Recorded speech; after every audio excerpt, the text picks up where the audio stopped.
Professional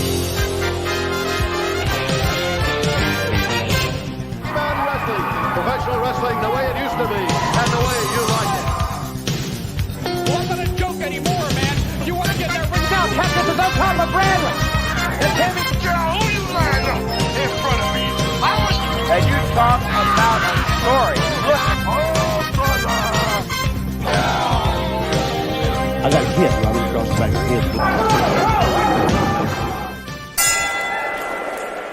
Ladies and gentlemen, welcome to episode 4 of Smoky Mountain Wrestling 1994. Shot of nostalgia right here at the Turnbuckle Tavern, where we are driving that DeLorean through the drive-thru in the land of double cheeseburgers and large Sprites. God damn it!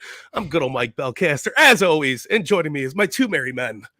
Live from No Sale Studios at the Tavern, ACEFIELD Retro. And goddamn, it's so good to be back, having you in the driver's seat with us again. And we got to let Colton get his shit in, man. Coming straight to you from Louisville, Kentucky, the Kentucky Waterfall, Colton Jesse. I actually did just go to Wendy's and eat 2 fucking double stacks right before we got on to record this. So shout out to Corny, man. I had to get in the right mindset here, get them burgers. I tried to get extra onion and mayonnaise, and they were like, we don't do that. They come as they come, sir. It's the value. Well, dude, things have been off the rails since Dave Thomas is gone. We got to get back. Wendy's the way we used to like it, man. Come on. Yeah, Wendy's the way I like it, the way it used to be. So, man, as you talked about, Belcast, it's so good to have you back. And I know you guys are all listening to episode 3 here, where we talked about all Smoky Mountain Wrestling. We're getting right into the weeds of what we chose this season for. This is the month that everyone's been anticipating greatly with the debut of the Gangsters, and most notably, we were talking about off air. Goddamn New Jack. I mean, legend. We covered New Jack extensively during ECW, but not like the heyday. We talked about the Dark Side of the Ring stuff when it came out, but this is almost the emergence of a legend here, Colton. We have New Jack coming on our screens for the first time. Yeah, man, this is my first time seeing New Jack outside of ECW or the interviews we saw with him from Dark Side of the Ring, and it was pretty excellent, man. I mean, like this is where he got his start, and it's some of the content of the promos are a little jarring to say the least, but it was really, really good shit, man. And like, it was pretty awesome that he was given this platform to kind of get out there and be himself and really show what he could do. And yeah, it's definitely no surprise. He's been New Jack the whole time. There was no sheepishness or like, easing into it. He's 100% that guy from the beginning. So today we're going to be reviewing 2 months of Smoky Mountain Wrestling action, July and August, bringing you everything going down from the newsletter, from the tapings, the house shows. We have you covered from wall to wall here. And as you know, each week we're going to be covering it extensively. We have 2 hours of action-packed stuff. So put your seatbelts on. Get ready for the ride on the DeLorean. It's going to be a bumpy ride in some capacity, but a lot of good stuff to review. We have Jake the Snake. His cup of coffee seems to be over here. A lot of stuff to break down. We can obviously, in the wake of Macho Man being here and some new talent coming in and trying to rehabilitate when you have a guy replacing Jake and trying to put another guy in the seat, and that guy no shows. And then all of a sudden Bruiser Betham's like, hey guys, I'm still here. I'm not as good as you probably want me to be, but I'll be in the main event scene. Help me out. But some good stuff here. And I'm looking forward to it, guys. We have Summer Blast from 7/1 to 7/9, that week of content. We also have the Night of Legends, which is the biggest event of the year.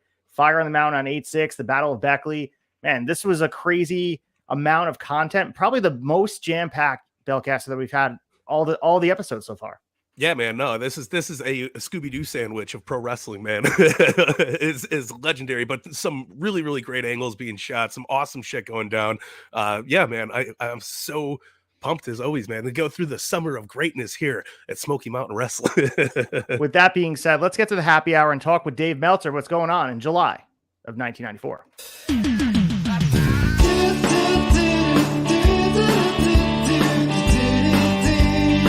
Happy hour.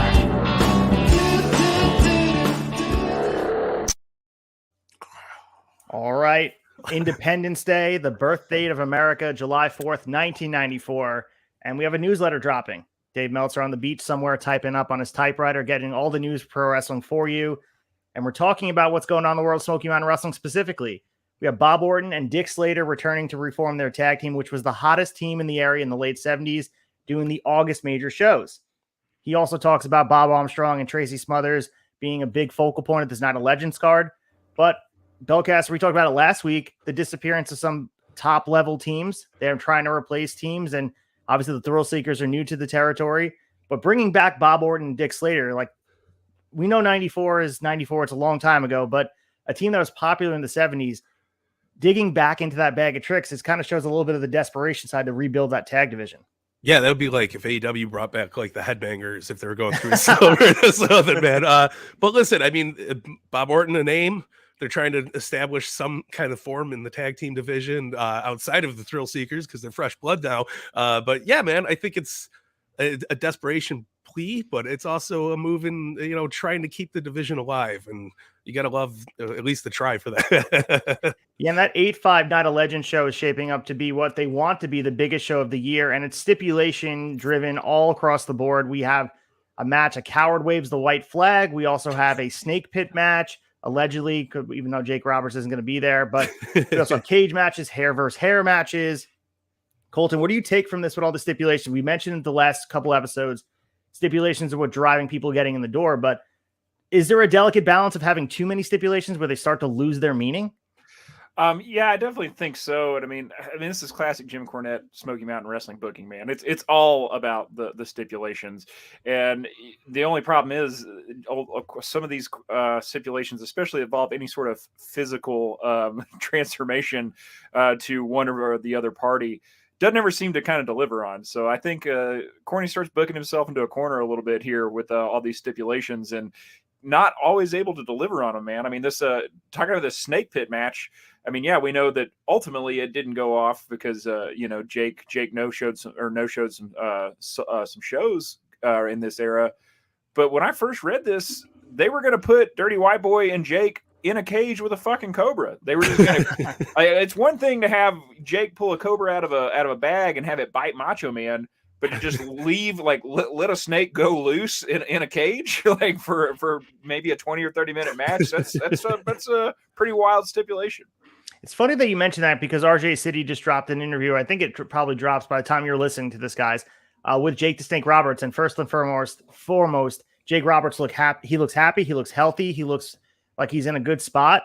And talking about some of the stuff, they did speak about Damien and the Macho Man angle where Macho had 104.5 fever. And the clip of it was like RJ City asked Jake, you couldn't find a cobra that could work, brother? So good.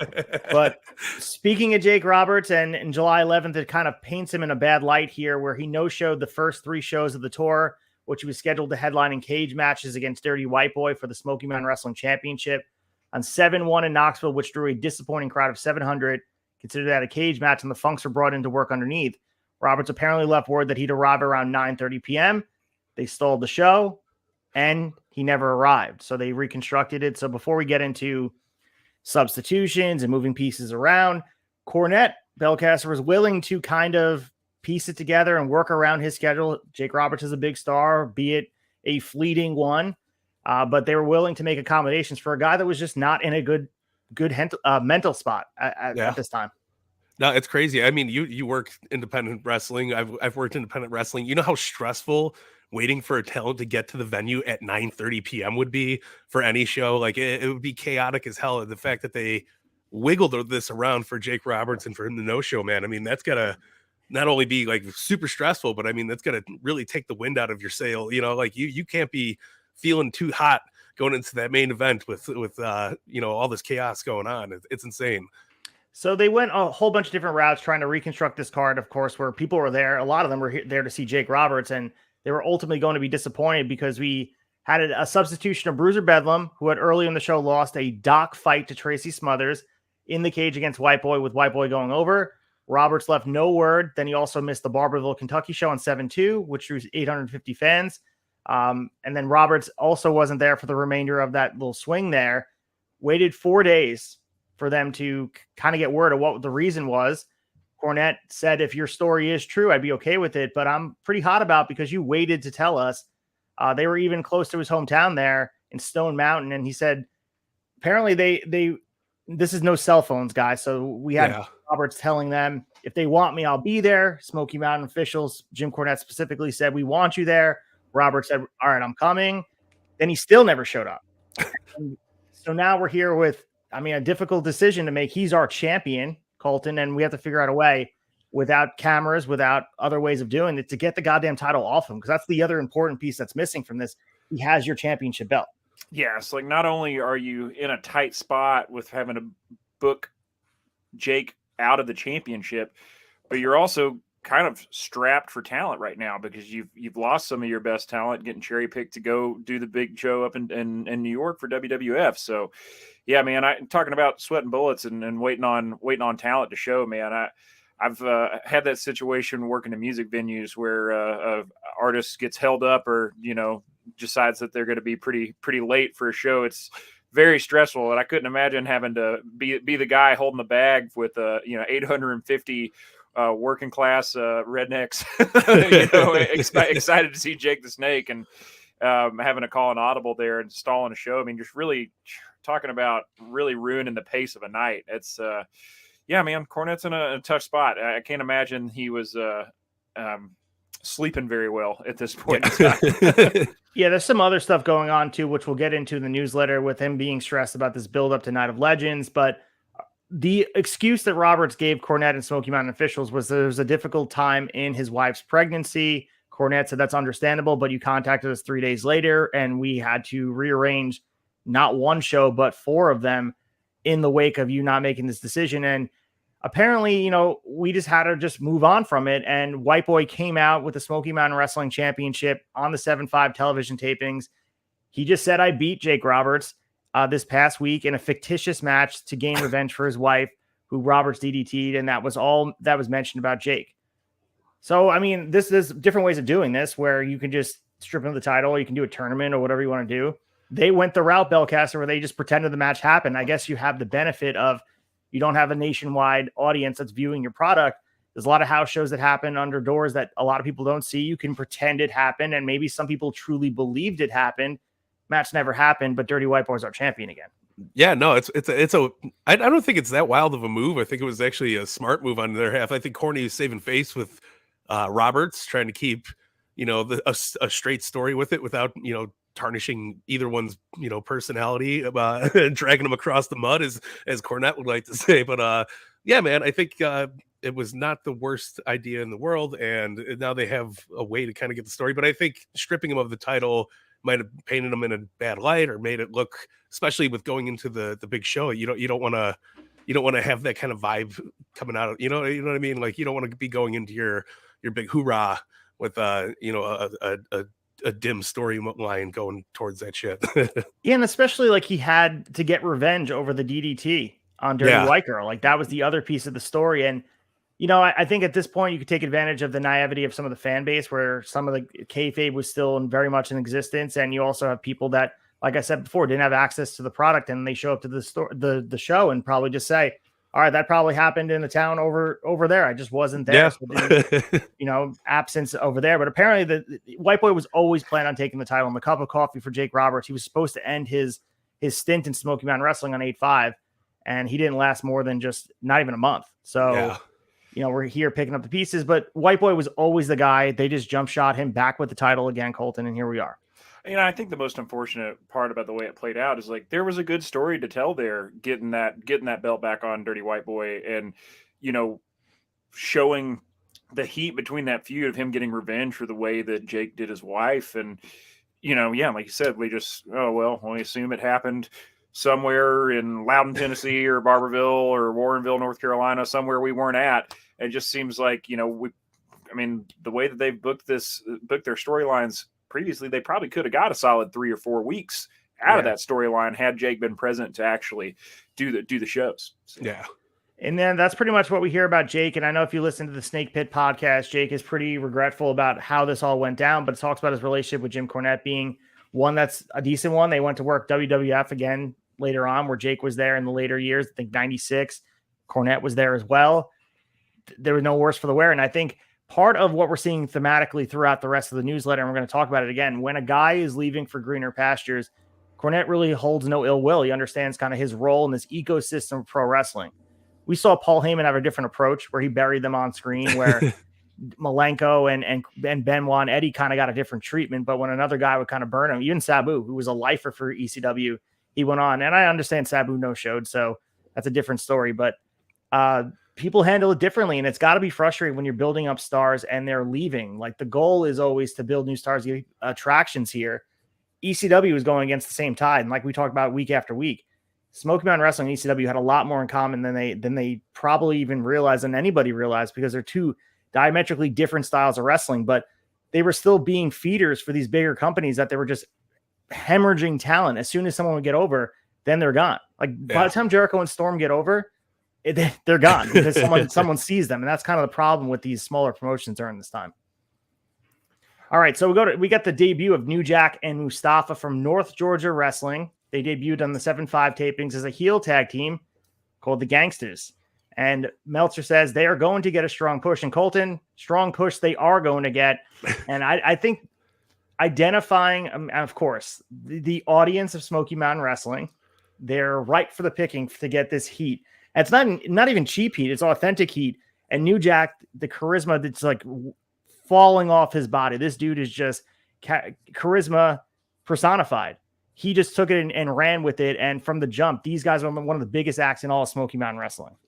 Yeah, man, 100%. And it's like you said, kind of ripe for the picking. We've never seen. I mean, I've been watching pretty carefully, and I don't think we've ever seen a person of color in the crowd at any of the Smoky Mountain shows. So it's already a pretty segregated area, and to bring the Gangstas in and bill them as coming from South Central Compton, Los Angeles, and having them push a pretty aggressive style of gosh, how do I put this delicately? Thinking thought process, thought process towards American society at large is yeah, man. You knew that this was going to get some heat, some very authentic heat, very very ripe for the picking. This is I got to wonder how this, obviously New Jack's a guy that's not afraid of anything, work or shoot, by any means. And, he was definitely the right guy to do this job. I think we mentioned that Jim Cornette had wanted to have basically a black heel in a Southern territory for quite some time, and had trouble finding talent who would do the job. And he absolutely found the right guy in New Jack, because, man, these promos that he were cutting were jarring, to say the least. Yeah, and as we saw throughout this era of wrestling where kayfabe existed, even before this, obviously, where if you were a good heel, you were in fear of your life leaving the territory. And that was the same for New Jack and Mustafa, where we'll talk about in a little bit in the next newsletter, where they talk about needing a police escort to get out of wherever town they were in. And that's the legitimate heat they have. Like, the last of that real tangible heat from the old territory days, and I think Chad was saying on Wrestling Tonight, is AAA. Like, we saw Don Callis get attacked by a fan / photographer, whatever it was, but wrestling's just different there. And that's a kind of a slice of what we're seeing here, where people are living and dying by the characters here. And some of the stuff that New Jack was saying was going to make people really, really angry, and they were going to find a way to hurt him. And, New Jack just took it and ran with it, because he's a true professional, and honestly, one of the best to ever do it on the mic. So let's get to the July 18th, 1994 newsletter. And we have Jim Cornette. We talked about stressing about all the stuff going on with Jake Roberts, trying to replace him here. But we see some other stuff. They wanted to replace Jake Roberts with Chris Walker, who looks like Tom Pritchard. He was in the WWF until the crackdown. They just had the steroid stuff going on. So they released guys who were using or illicit substances that were body enhancing in some way. So Chris Walker was that guy. Smoky Mountain Wrestling didn't have the same sort of policy in regards to that. So they're going to be debuting him to attack White Boy to set up a feud. All right, we have a big guy. He looks good. $1 million with White Boy as our champion going forward. But that was a gamble, because he never had a track record of carrying a top singles feud, and then he didn't show up. So then they're left with Chris Walker not showing up, and Jim Cornette is sitting there like, what am I going to do? And Bruiser Bedlam's in the back like, I got you covered, my man. I got you covered. But yeah, I mean, what are your thoughts on this? I mean, Chris Walker, again, an unproven entity, and that's kind of the risk that we have to have, Belcaster, with these promotions. You take a risk on a guy who looks great and he has the presence of a big star, but you have to take it on risk on an unproven entity. And one of the biggest things that would be detrimental to a promotion is, lack of consistency in showing up. Like, you need to show up to the building to even draw a dime.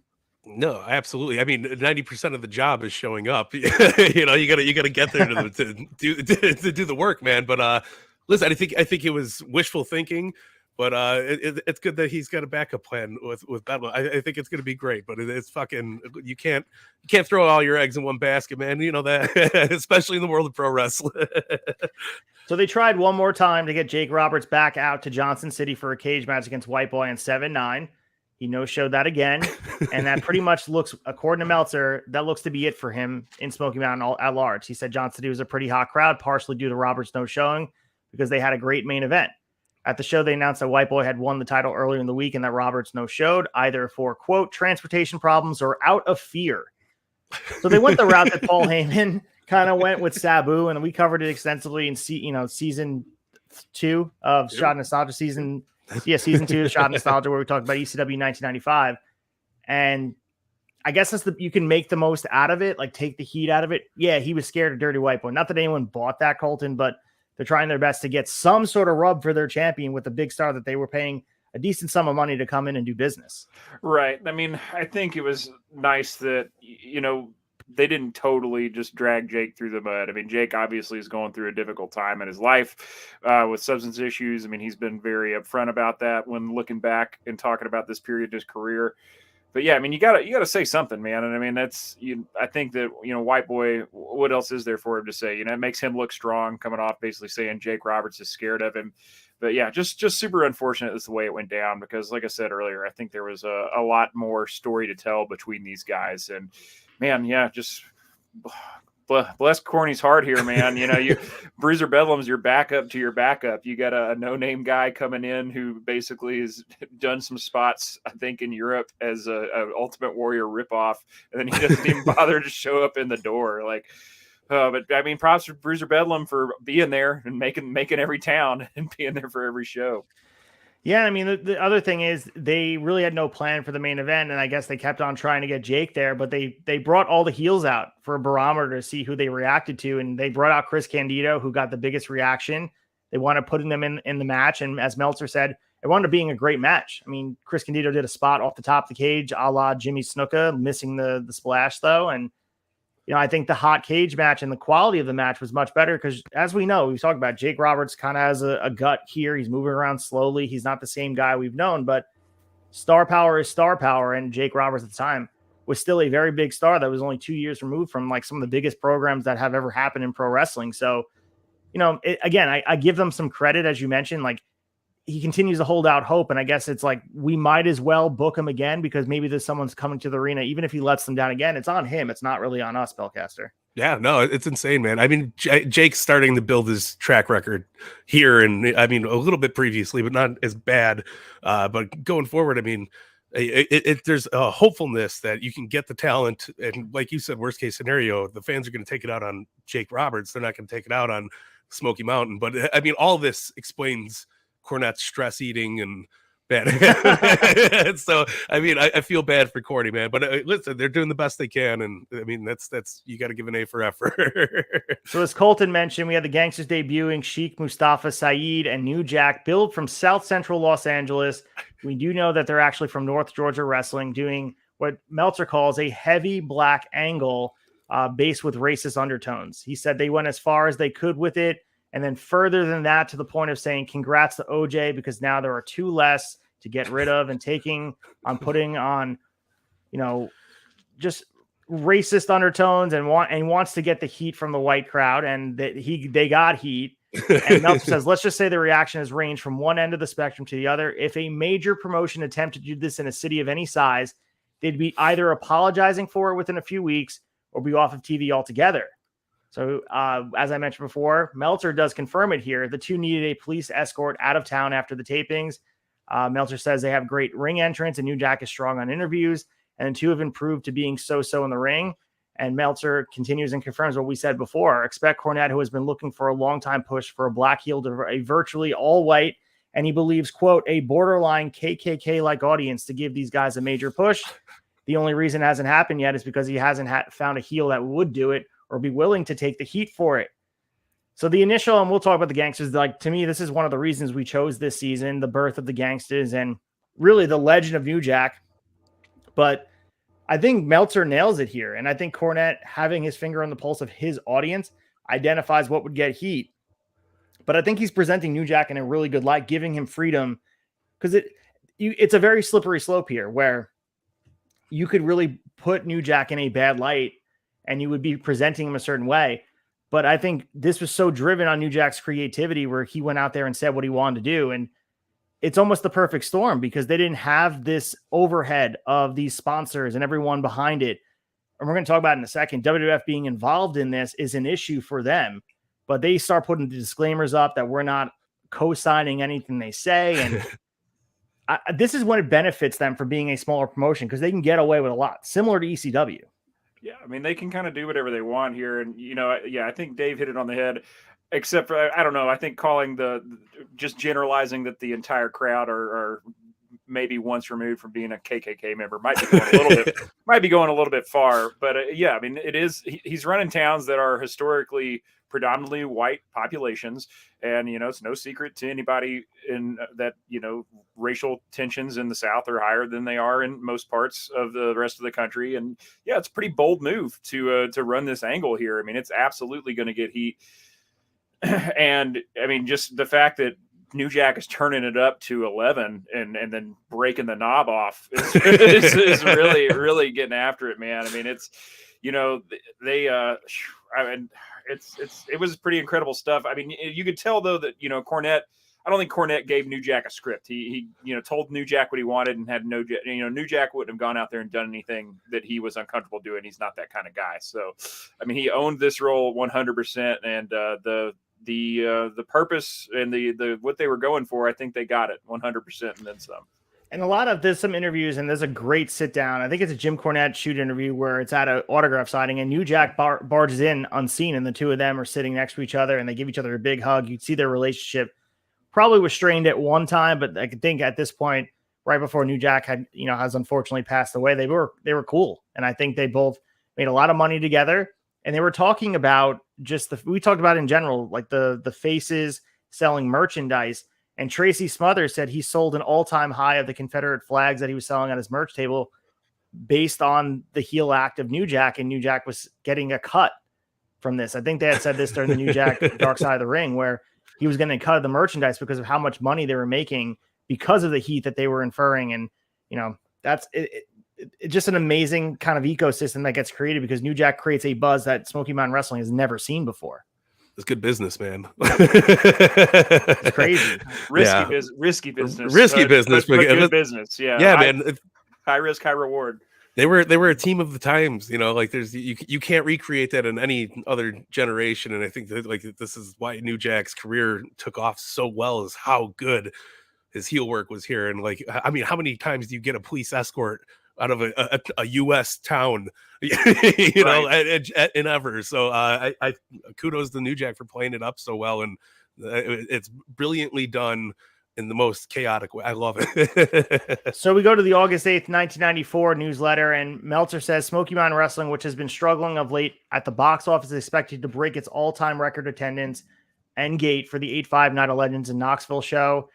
He goes about the show is going to be a slamboree type of theme where they're going to be kind of paying homage to their history that was well in the past, tapping into the late 1960s and really bringing back people, if they're no longer alive, bring back the widows of those people and paying tribute to them. So really it's something that is a celebration of wrestling where it doesn't hit as like us watching it. Like it didn't hit me as probably as hard as some of the fans in that area were bringing, like, almost like Old Timers Day for the Yankees or something like that, because we're so kind of conditioned by the history of wrestling through the lens of WWE. Really, that's what I kept watching this as, where everyone believes wrestling started in 1982, 1983, 84, 85, but wrestling obviously has been living and breathing for a very long time. Belcaster talking about history in Memphis and all the stuff going on throughout, prior to WCW and WWF. And it's cool that Cornette is paying tribute to them.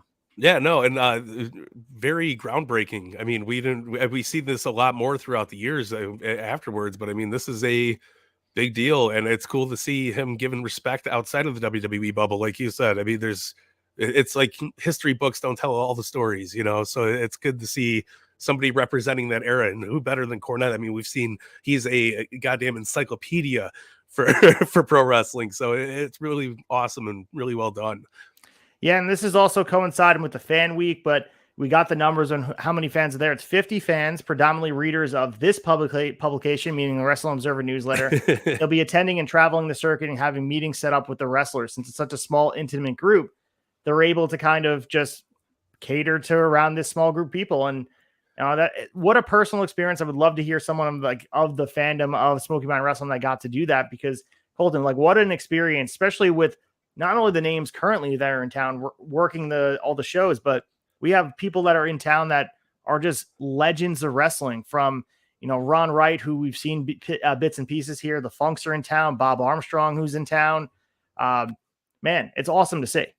Yeah, man. I mean, you got Ron Garvin too, and Mongolian Stomper. Like these fans who obviously grew up on this product, and for them to be, what an experience for them to be able to go and be, at eye level with some of their heroes, and meeting them in person, going to a barbecue with the heels. Like, I mean, you got to really give Cornette props here, man, for really being ahead of his time with this fan week idea. We think that, we read about it and it's like, oh, it sounds very similar to like a StarCast event today, but I got a feeling that, there's no way they're capping StarCast VIPs at 50 fucking people. Right. Like that's quite an experience to be able to do that with just, you be there with 49 other diehard wrestling fans. Like, it doesn't get more intimate than that. So moving to the August 14th newsletter, he does talk about Smoky Mountain Wrestling's Night of Legends, and they drew 5,000 fans and a total of 40,000 for the gate, which is tremendous. I mean, that's their biggest gate of all time. That's kind of the barometer. And we've seen TV tapings have 450 people.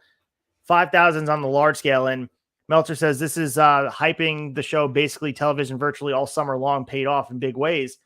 So now we're looking at it through this lens, and the show itself was a very good showing to me. Like the actual matches, everything felt like a big event, probably the biggest event of the year.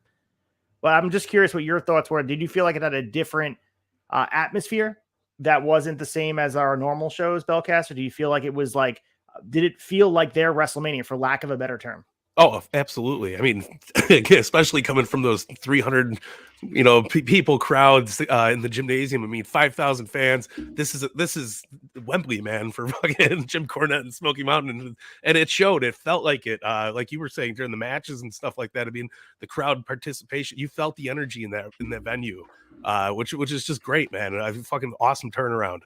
So Meltzer says this show was Cornette's greatest success during what had to be the most stressful period he's ever had as a promoter, and maybe his lifetime. He says coming into the show, Cornette's territory, which had apparently sealed carving its niche into the local entertainment scene when they drew 4,000 fans in Knoxville in the spring, had fallen upon hard times when it came to both talent and drawing.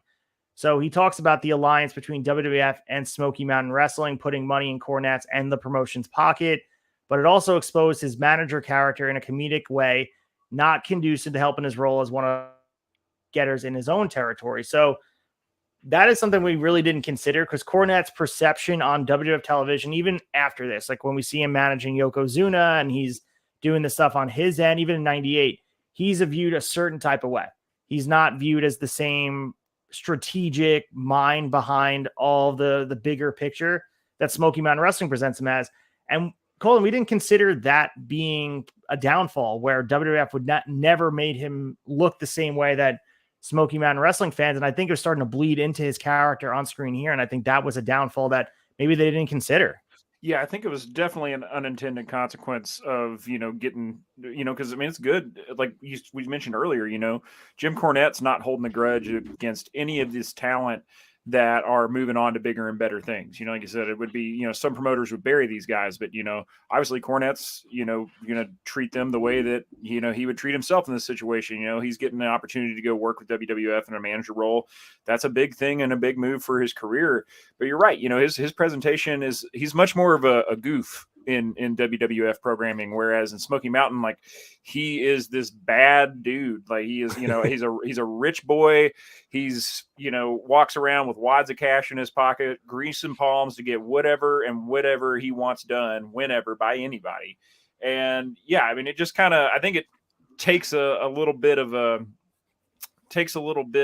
heat away from him, and it makes him it kind of makes him look like a little bit more of a clown than just like this, kind of dastardly, boardroom, wheeler and dealer kind of character that we've been done a great job setting himself up as in Smoky Mountain. I mean, he is, like you said, some of these shows, and we'll get to it later in one of the house shows they had where, they bring out the heels and ask the crowd in a second time, like similar to the situation where they got Chris Candido in that match.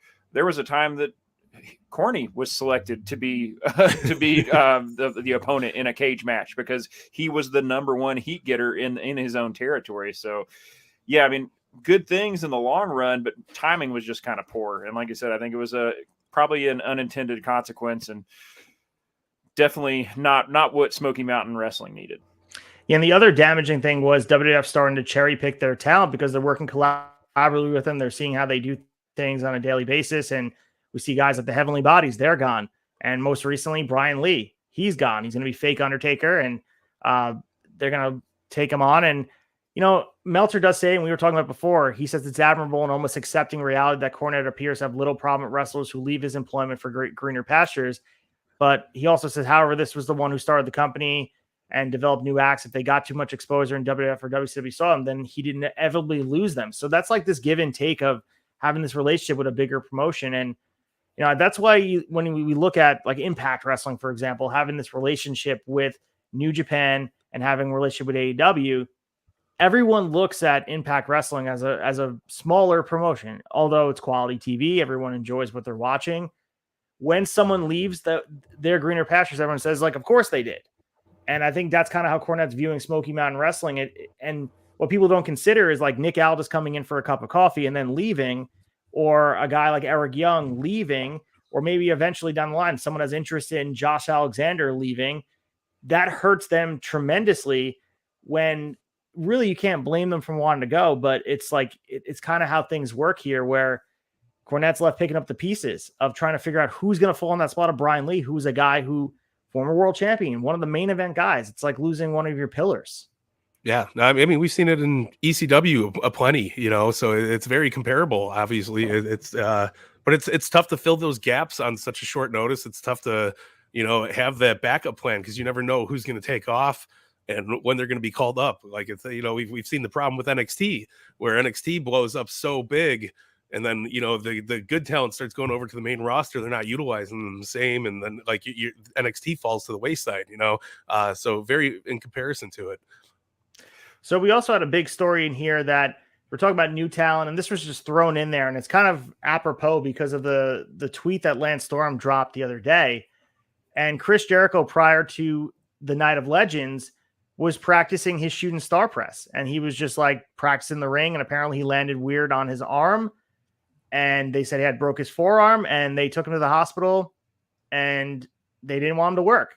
But this just says he worked against vehement doctor's orders. We now know the story is they took him to the hospital. He escaped from the hospital and wrestled his match basically with one arm. If you watch him, he's like dangling his arm down, and then was brought back the next morning by Lance Storm to get the arm treated and put in a cast. This has me thinking about Chris Jericho, Colton, about all the stuff we've seen from Jericho. Never had a serious injury. Knock on wood. This dude has been kind of the Iron Man. And this is a situation early on in his career, his first big break in North America. He breaks his forearm, and the dude was like, hell no, am I missing this show? I'm going out there no matter what. And it's a different level of, I have no idea, professionalism and stick-to-itiveness to just push. I mean, I can't even imagine what it would have been like working with a broken forearm and against doctor's orders. It's unreal. Yeah, I mean, it just shows Jericho's dedication and his passion for the business. I mean, because he's like you said, this is his big break in the States. Like they've been running territories up in Canada, but like this is, he took this, even though Smoky Mountain Wrestling was a smaller promotion, this just illustrates how seriously that Jericho took it and how highly he thought of this promotion and the storyline that they were going into with the Heavenly Bodies here. He knew that this match and this, the payoff for them going over here was going to be way too influential for his character and for him and Lance to miss it and just let, an injury that he knew he was going to have to be corrected surgically anyways, why not, man? I mean, what are you going to do? Just break a little worse? They throw another pin in there, maybe one more rod. Like you're already getting it. You're already going to get it stitched up as it is. But yeah, pretty crazy stuff, man. I mean, I feel like there's probably been 100 times in smaller wrestling promotions where this has happened to somebody, and somebody, missed their big break because they decided to listen to doctor's orders and sit out and take the time and heal the way that they should have. Jericho's awful lucky he didn't get hurt worse in the match. But yeah, man, it just speaks volumes of the guy's character. Yeah, after the match, he had 2 steel rods put in and 6 screws into the forearm. They say he's going to be out 6 weeks, which I think at Smoky Mountain Wrestling time is nothing because I think they had weeks of taping. So I don't think he ever missed a progressive amount of time, aside from those live gate shows where they were just kind of there for the live audience. But we've seen how they stretch things out where they do one lump sum of taping, and Jericho's on our screens every single week, whether it be in a vignette or in a match or an interview. He's still on our screen, so he really missed no time. So, and this is the most significant injury he's had. I mean, he's had wear and tear. He did the DDP yoga that kind of rehabilitated his hurting back on, he had a strained disc in his back and all that. But one of the more durable wrestlers in the last 35 years of a guy who's been going hard. It's not like he works a small schedule. This guy's working big matches. He worked the house show loop in WWE. It's not like this dude is like working the Undertaker schedule. He's going out there and working he's on Dynamite every single week doing things. Yeah. And just speaks volumes to, as Colton said so beautifully, his determination, and he's built different, Belcaster. No, I don't name one wrestler who's had the longevity of a career without injury. I mean, it's almost next to none. I think Jericho is on the top of the list as being the most worked, non-hurt wrestler of all time. Yeah, and we'll talk more about Jericho throughout this, and he's one of the highlights here in Smoky Mountain Wrestling 94 as a young wrestler on the rise, especially where we know he goes. But we have the tag team of the Gangsters, and Meltzer talks about them being a gamble, and he says they've already become controversial before they've even made an impact on the territory. They enter the ring with a security team, and they paint an X on the forehead of the wrestlers they beat. And in a recent interview, as we mentioned before earlier, they're happy that MLK is no longer alive. So the Johnson City station that runs the show ran a disclaimer over the weekend over their interview and bleeped out when they talked about killing white people. A station in Tampa has already threatened to cancel the show over the recent interviews. And Meltzer says, for years, there have been a debate on how far is too far in wrestling. Meltzer continues, some have tried to argue there should be no limits. The latter view is ridiculous because the marketplace at some point determines limits based on business. When one goes too far, and too far is not a term of taste as far as economic reality of turning off more fans and turning on, is the exact opposite of what a wrestling angle is supposed to do. He continues talking about examples of this. Eddie Gilbert running over Jerry Lawler, the original Papa Shango angle with the black stuff coming out of Ultimate Warrior's mouth and eyes. Eventually, the crowd determines when the heat is not good heat, when you're not getting people coming in to see New Jack and Mustafa being beat. And Cornette was willing to push it to the limit, man.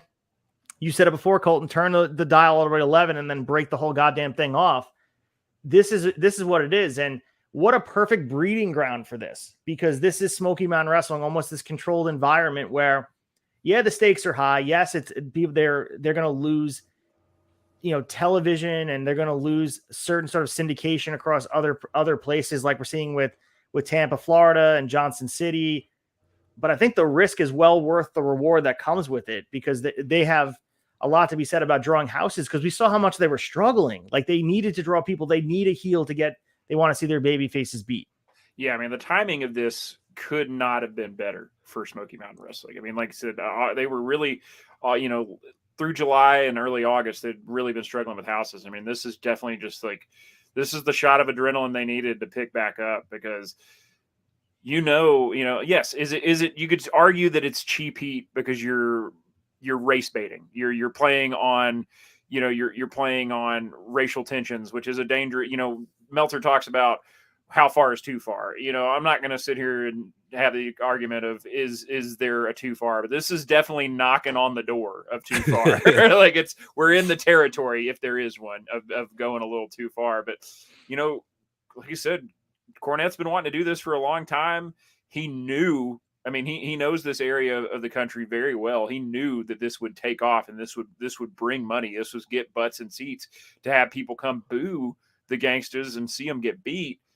I mean, yeah, he's brilliant, man, because I mean, it went 100% according to his plan. Yeah, and I think really the risk of losing television stations and all that stuff, it's going to be hard to see, because what happens when sponsors, and we see this with WWE, we saw with ECW, WCW, when they become squeamish and don't like what's going on their screen, people start to panic. And ECW, we saw the same thing when they did the crucifixion angle, where they immediately backtracked and they try to make right by it. So even ECW, that they're, you know, the pirates of pro wrestling were doing this stuff. Even they were too scared to go a little bit further, and they had a limit. And Smoky Mountain Wrestling has a limit. They're not pushing past this point, but I think they kind of have to continue going up until they hit the glass ceiling of, all right, well, people are now turning away from the product. I think at the end of the day, this was a draw, and it presented New Jack in a really good light. I mean, Mustafa too, but like New Jack himself, this was a launch point for New Jack's career, where he became a cult hero, a household name in pro wrestling, where it started here and it took off to a new level in ECW, because ECW was like tailor-made for the dude. And it's just funny that it began here. And this continues to link these two promotions together, where I'm sure Cornette and Heyman would never have expected to be compared together, but here we are having this conversation here. So I have to say, I mean, Meltzer talks about the interviews they've done and just says it's presented differently because it's New Jack doing it and the way he presents it.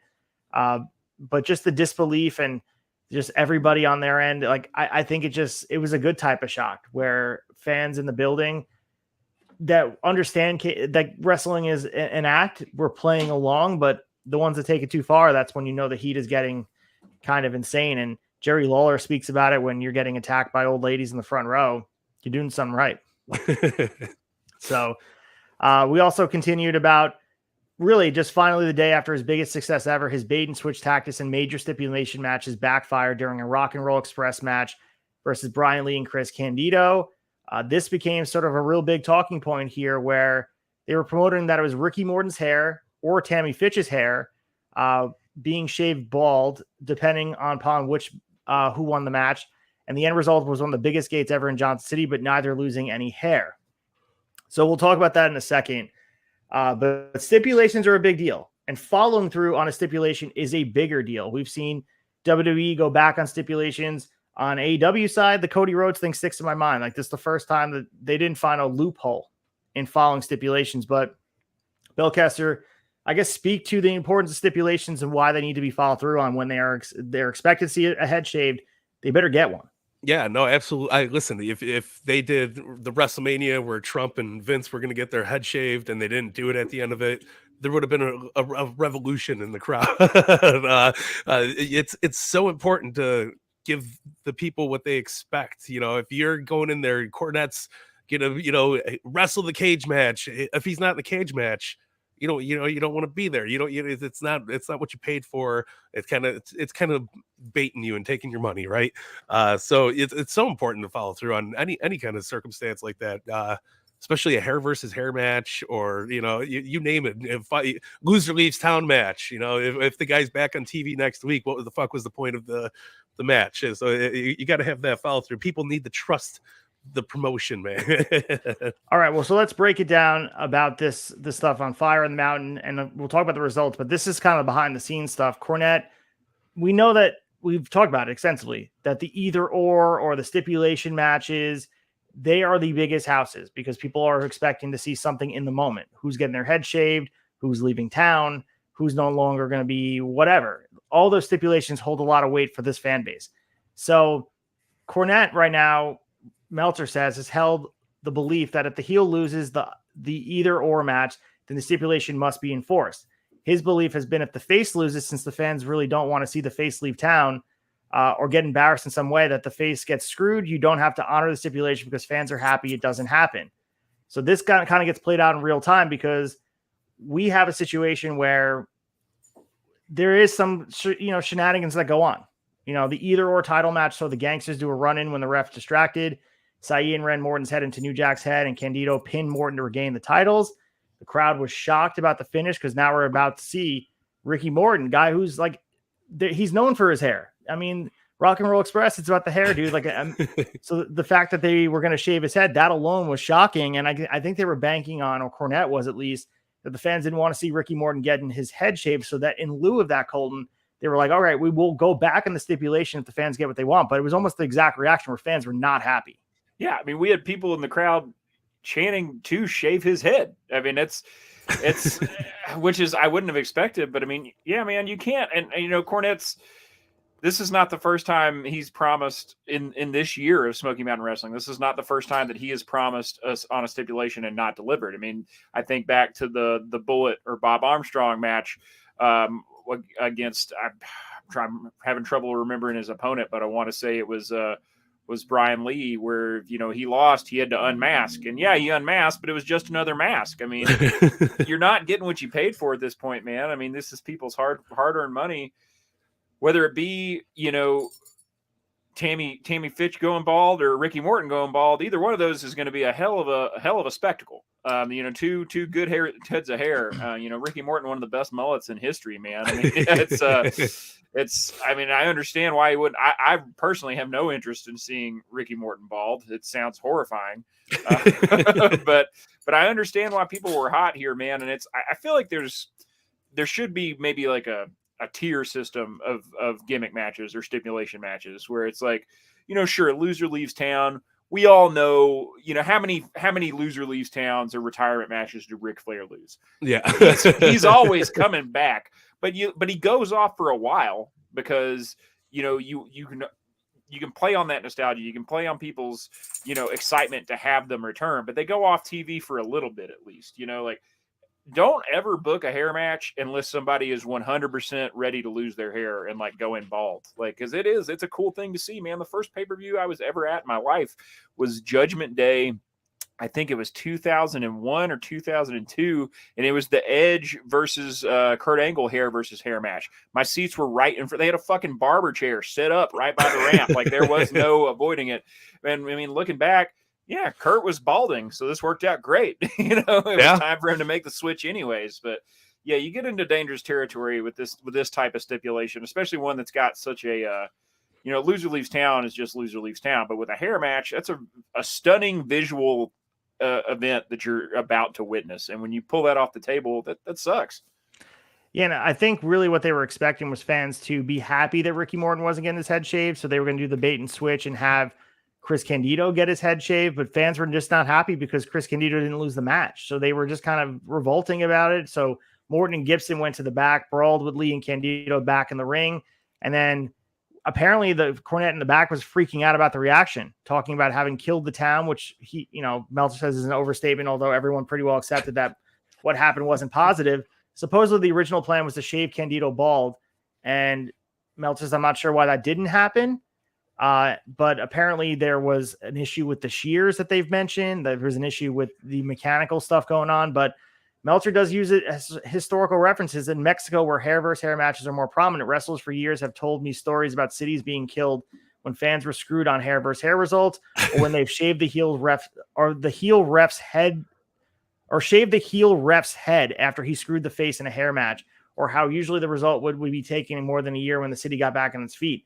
That's one of the reasons that Jerry Estrada was suspended for screwing up the haircut stipulation in the first Triple Mania 2. So Meltzer says in this case, the idea was beyond a miscalculation. There's nothing inherently wrong with miscalculating how an audience will respond, as that happens to every promoter. But there is something wrong with a bait and switch advertising morally and ethically. So this has been something that we hear about in wrestling all the time. I mean, WWE is notorious at this point for just advertising a card. We've heard them advertise stars being on house shows and they're not there. Everyone comes to accept it on WWE's end, but this is a big deal here. And I know it seems like kind of small peanuts to everybody, but when you start having a lack of investment and believability in your stipulations, then people don't believe anything. Why should they show up to your event because this is a small example of it, but if you are not giving what they're promised in a small sample size, you lose the fan base. And it seems like Cornette recognized that by trying to make it right and get Candido's head shaved. It just wasn't working. And it was a clusterfuck. It was a miscalculation to have a heel lose. I mean, have a heel win the match and not be prepared to shave the babyface's head, Belcaster. Yeah, no, but listen, I mean, this isn't WWE, WWF fan base either. These are, rural people that are paying their hard-earned money to go to these shows. So a bait and switch, you piss off the wrong group of people. I mean, that's returning customers that aren't going to come back to the show because they feel slighted. And they, they didn't buy a ticket to a magic show. They bought a ticket to some pro wrestling. And if they're not getting the results that they are signing up for, then like, you're going to be pissed, man. I would be worried about it too. If I was corny, it's a hard thing to do. And you should have had a better fucking game plan. So on the August 22nd, 1994 newsletter, we have some heat between Jim Cornette and, believe it or not, the newsletters. So Wade Keller and Bruce Mitchell of Pro Wrestling Torch. I've been going at it with Jim Cornette. Legend has it Jim Cornette had some muffins and some seltzer breaking down all the heat with PW Torch. And he said apparently he was furious over articles by Mitchell and Keller regarding the status of Smoky Mountain Wrestling, and in tirades against both made physical threats toward Wade Keller and Bruce Mitchell. Meltzer says, while in the past I've had several threatening phone calls, although none of any substance lately, these threats were far more explicit and articulate than your typical, and for matter of fact, any wrestler promoter mad about something being written. He continues about this. This is very, and a lot of this stems from the Johnson City thing. Cornette's feeling a certain type of way. Maybe he's feeling a little bit insecure about it. And of course, PW Torch they're going to talk about it, and the Observer's going to talk about it. And I thought this was fascinating me because tale as old as time. We're here in 1994 and everyone wants to rip on the dirt sheets and newsletters. It's always been the case. They report the news, right, Colton? Yeah, I mean, this is low-hanging fruit for them to eat up, dude. And I can't think of two better words to describe Jim Cornette than explicit and articulate. So, I mean, I don't understand why you expected anything fucking less coming from this dude. But I mean, you're doing your job. They're here to report the news. This is news of a raw deal. You can't expect them to not talk about it. But yeah, I mean, I think I did exactly what I thought he would do in this situation. And the whole story about the Clippers not working, how unlucky for Jim Cornette if that's really the case and not just some other bullshit excuse he pulled out to have them not shave Chris Candido's head, because Candido's hair is nothing special, man. It's probably a 3 or 4 guard length, and it's just bleach blonde. I mean, we can get that back in a one month. I mean, he can be looking just like that by September again. So maybe it was something with the Clippers, but just given his past track record of not delivering on stipulations, that sorry excuse for the mechanical issues with the Clippers, man, was just poorly timed. Well, I think a big piece too is I think he was utilizing this platform to tell people how he's feeling, because maybe he didn't have an area to put, and he knew the wrestling fans would read this. So he wanted to make people clear that the shears didn't work because Candido's hair was short and sweaty, and whatever it was, he was trying to justify what had happened and get his side of the story out. And I think that's why he picked a fight with Keller and Mitchell, and ultimately probably Dave Meltzer about what reporting this. And I think that's what they're utilizing this vehicle for. Like, the newsletters are vehicles to inform wrestling fans and get a side of the story out. And you can make the same argument in 2022, 2023. You could say something to the newsletter and get it out there, understanding that fans at large will see it. And also maybe some of the talent would see it, because, where we know that some of the talent are reading these newsletters to get, their fill of professional wrestling news. So just fascinating here. And again, the war between talent and promoter and Observer newsletters and PW Torch newsletters still exists. It's alive and well, Belcaster. Cornette versus the world, man. So moving on to our August 29th newsletter, we have the controversy more with the Gangsters, and apparently this is tied with WWF. So WWF, since its number of syndicated stations dropped so drastically after the ratings plunge of 92, made a deal with Jerry Jarrett and began including the USWA television shows as part of the WWF syndicated network they were selling to national advertisers, and paid Jarrett their share of national ads. But they also did the same thing with Smoky Mountain Wrestling TV. And apparently a lot of them were not happy. Their advertisers being that the Knoxville show and their WWF advertisers like Slim Jim appearing on the Knoxville Smoky Mountain Wrestling show were not happy being tied with the Gangsters interviewed. Apparently WWF immediately pulled out of the deal because they were afraid of controversy. It's not a lot of money. It's a few $100s apparently for each weekly TV. But it just shows the ripple effect here, where we just look at it from our market, like, okay, WWF is signed here, and this is where they're having their TV shows. But advertisements are a really big deal. They still are a big deal. And if you are an advertiser on a show, in a lot of ways, they're going to associate your product with what's going on the screen, a la Domino's with the pizza cutter thing with Nick Gage and Chris Jericho. So I don't know if this is enough to get them to shy away, because they certainly don't move away from a Belcaster. They continue to do this. And this is the interview. We get the NAACP criticism from New Jack and more stuff that kind of raises eyebrows of national advertisers. But I think this is kind of getting some traction in a good way. People were talking about Smoky Mountain Wrestling when they weren't just a few weeks back. Yeah, it's the shock and awe. It's just like the same thing with Marilyn Manson in the music scene. It all follows suit. Like, people are clamoring for a little bit of difference, and they like the outlaw mentality of the Gangsters promo. So you see that, like, even if WWF had it going for 2 weeks, and you've seen 1 or 2 New Jack promos, that gives you your interest in going, man, what was it on the Smoky Mountain? I gotta find that shit right now and figure out how I can see it. So it's working. It's doing its job. Yeah, man, good stuff. So there's a really good amount of meat on the bone for this. I'm not gonna sit here and read the whole thing about Meltzer's take and other people's take on the Gangsta stuff, but it is fascinating to read, because there's just talking about justifying the storyline and what is the limit and more stuff like that. And that's a conversation that continues in wrestling today about pressing the limit. When national advertisers are involved, we know that they're going to kind of dull out the edges, as Chad likes to say. They're going to buff it out, where WWE is going to be making sure all those guys are pleased. They're not going to do anything that's out of the ordinary. But we've seen every wrestling promotion that has made its mark in wrestling take a risk on certain things. And WWE, WWF has done that plenty of times. WCW did the same thing. ECW, of course. So this is wrestling personified. This is always going to be what they do. But I'm sure we're going to hear more about this as far as what it means for ticket sales and what it means for attendance. Is this going to help Smoky Mountain Wrestling take the next level? But we do get a final little bow on this Cornette situation with the non-haircut in Johnson City, Tennessee.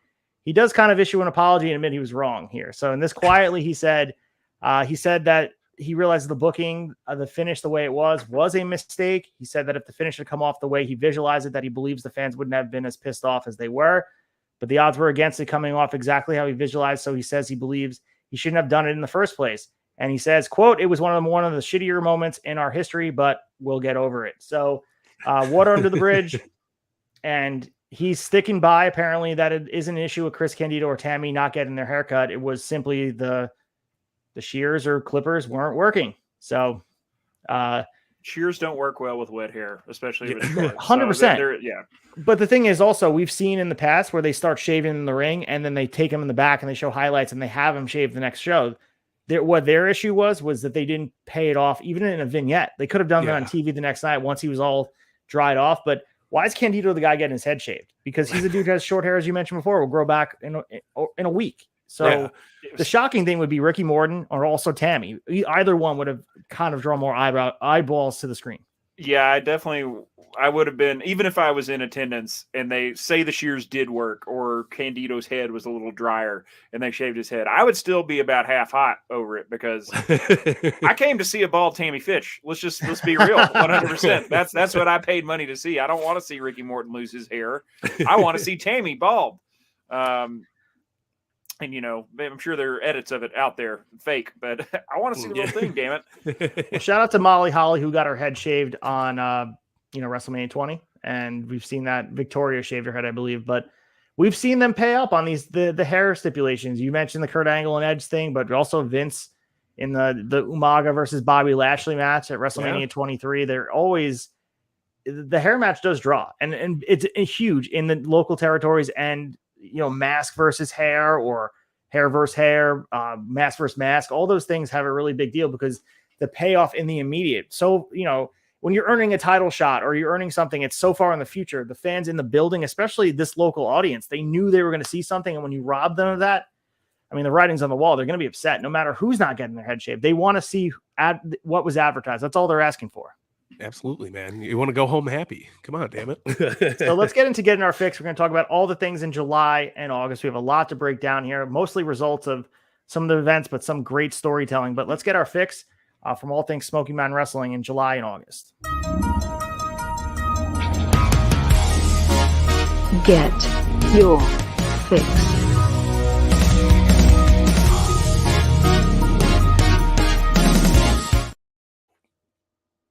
All right, we're off to the races here for Smoky Mountain Wrestling 1994. Summer Blast, as I mentioned, is for a full week and change here, and they have event after event after event all throughout the different territories that they like to run. Of course, they open up July 1st, 1994 in Knoxville, Tennessee. The City Coliseum drawing 700 people for Summer Blast 1994.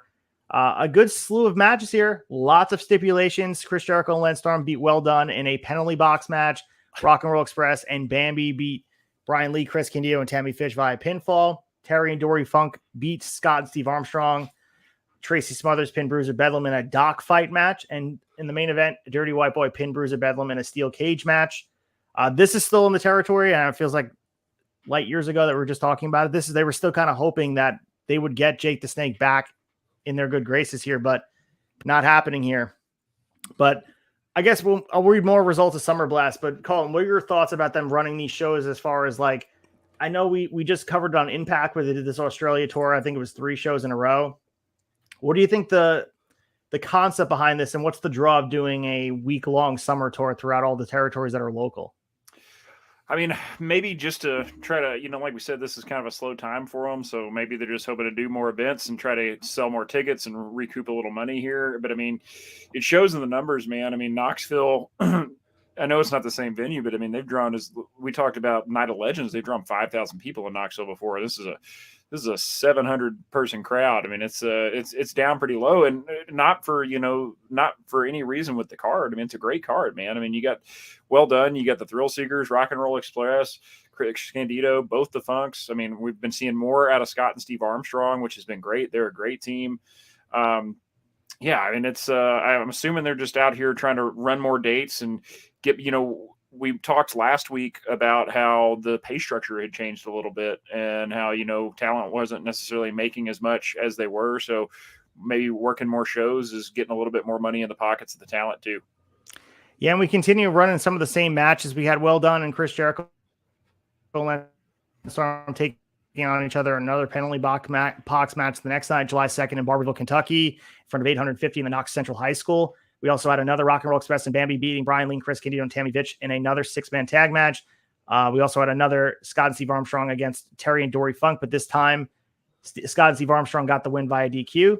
Tracy Smothers pinned Bruiser Bedlam in a dock fight match. And Dirty White Boy, instead of Jake the Snake Roberts, he pinned Jim Cornette in a steel cage match, which they go over pretty extensively in the newsletter about where they vote on who they want here, but they wanted Jim Cornette in there with him. They kind of geared the fans. Like with Candido, they didn't do that as much, but with Jim Cornette, they wanted him to be the guy in there to kind of take some fall. And we get heels involved and all that stuff, but just a fun night of wrestling, which we'll see again, because Jim Cornette kind of does a little circuit here, taking on Dirty White Boy in some matches, taking on the heat when his biggest heel is gone.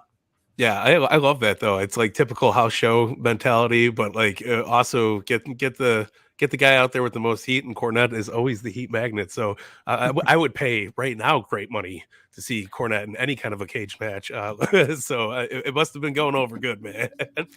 So on that same day, they also aired their TV that was taped a week prior. We had 3 matches on deck in Loudon, Tennessee, 7/2/1994. Opening up at Rock and Roll Express, defeating Joe Cananza and Chris Hamrick. Bruiser Bedlam defeated Larry Santo, and Tracy Smothers retained his TV championship against Killer Kyle. Some good segments here, and we were able to watch this. Of course, the Summer Blast stuff was not televised, so if it does exist, it's out there in tape trading land somewhere, but unable to find it. But we were able to watch the 7/2/94 taping here. Some stuff here that was decent. We get a lot of the stuff we talked about with Dirty White Boy being interviewed regarding his feud with Jake Roberts, and we talked about this where he kind of buries Jake Roberts on this interview, saying that he's confused, and we now know that he's hoping there's going to be a cage match, and I guess they're trying to see if he'd show up, but alas, it's not going to happen. And Dirty White Boy feels like he's putting his all into this feud, but Jake Roberts is not there, Colton, to get the most out of it.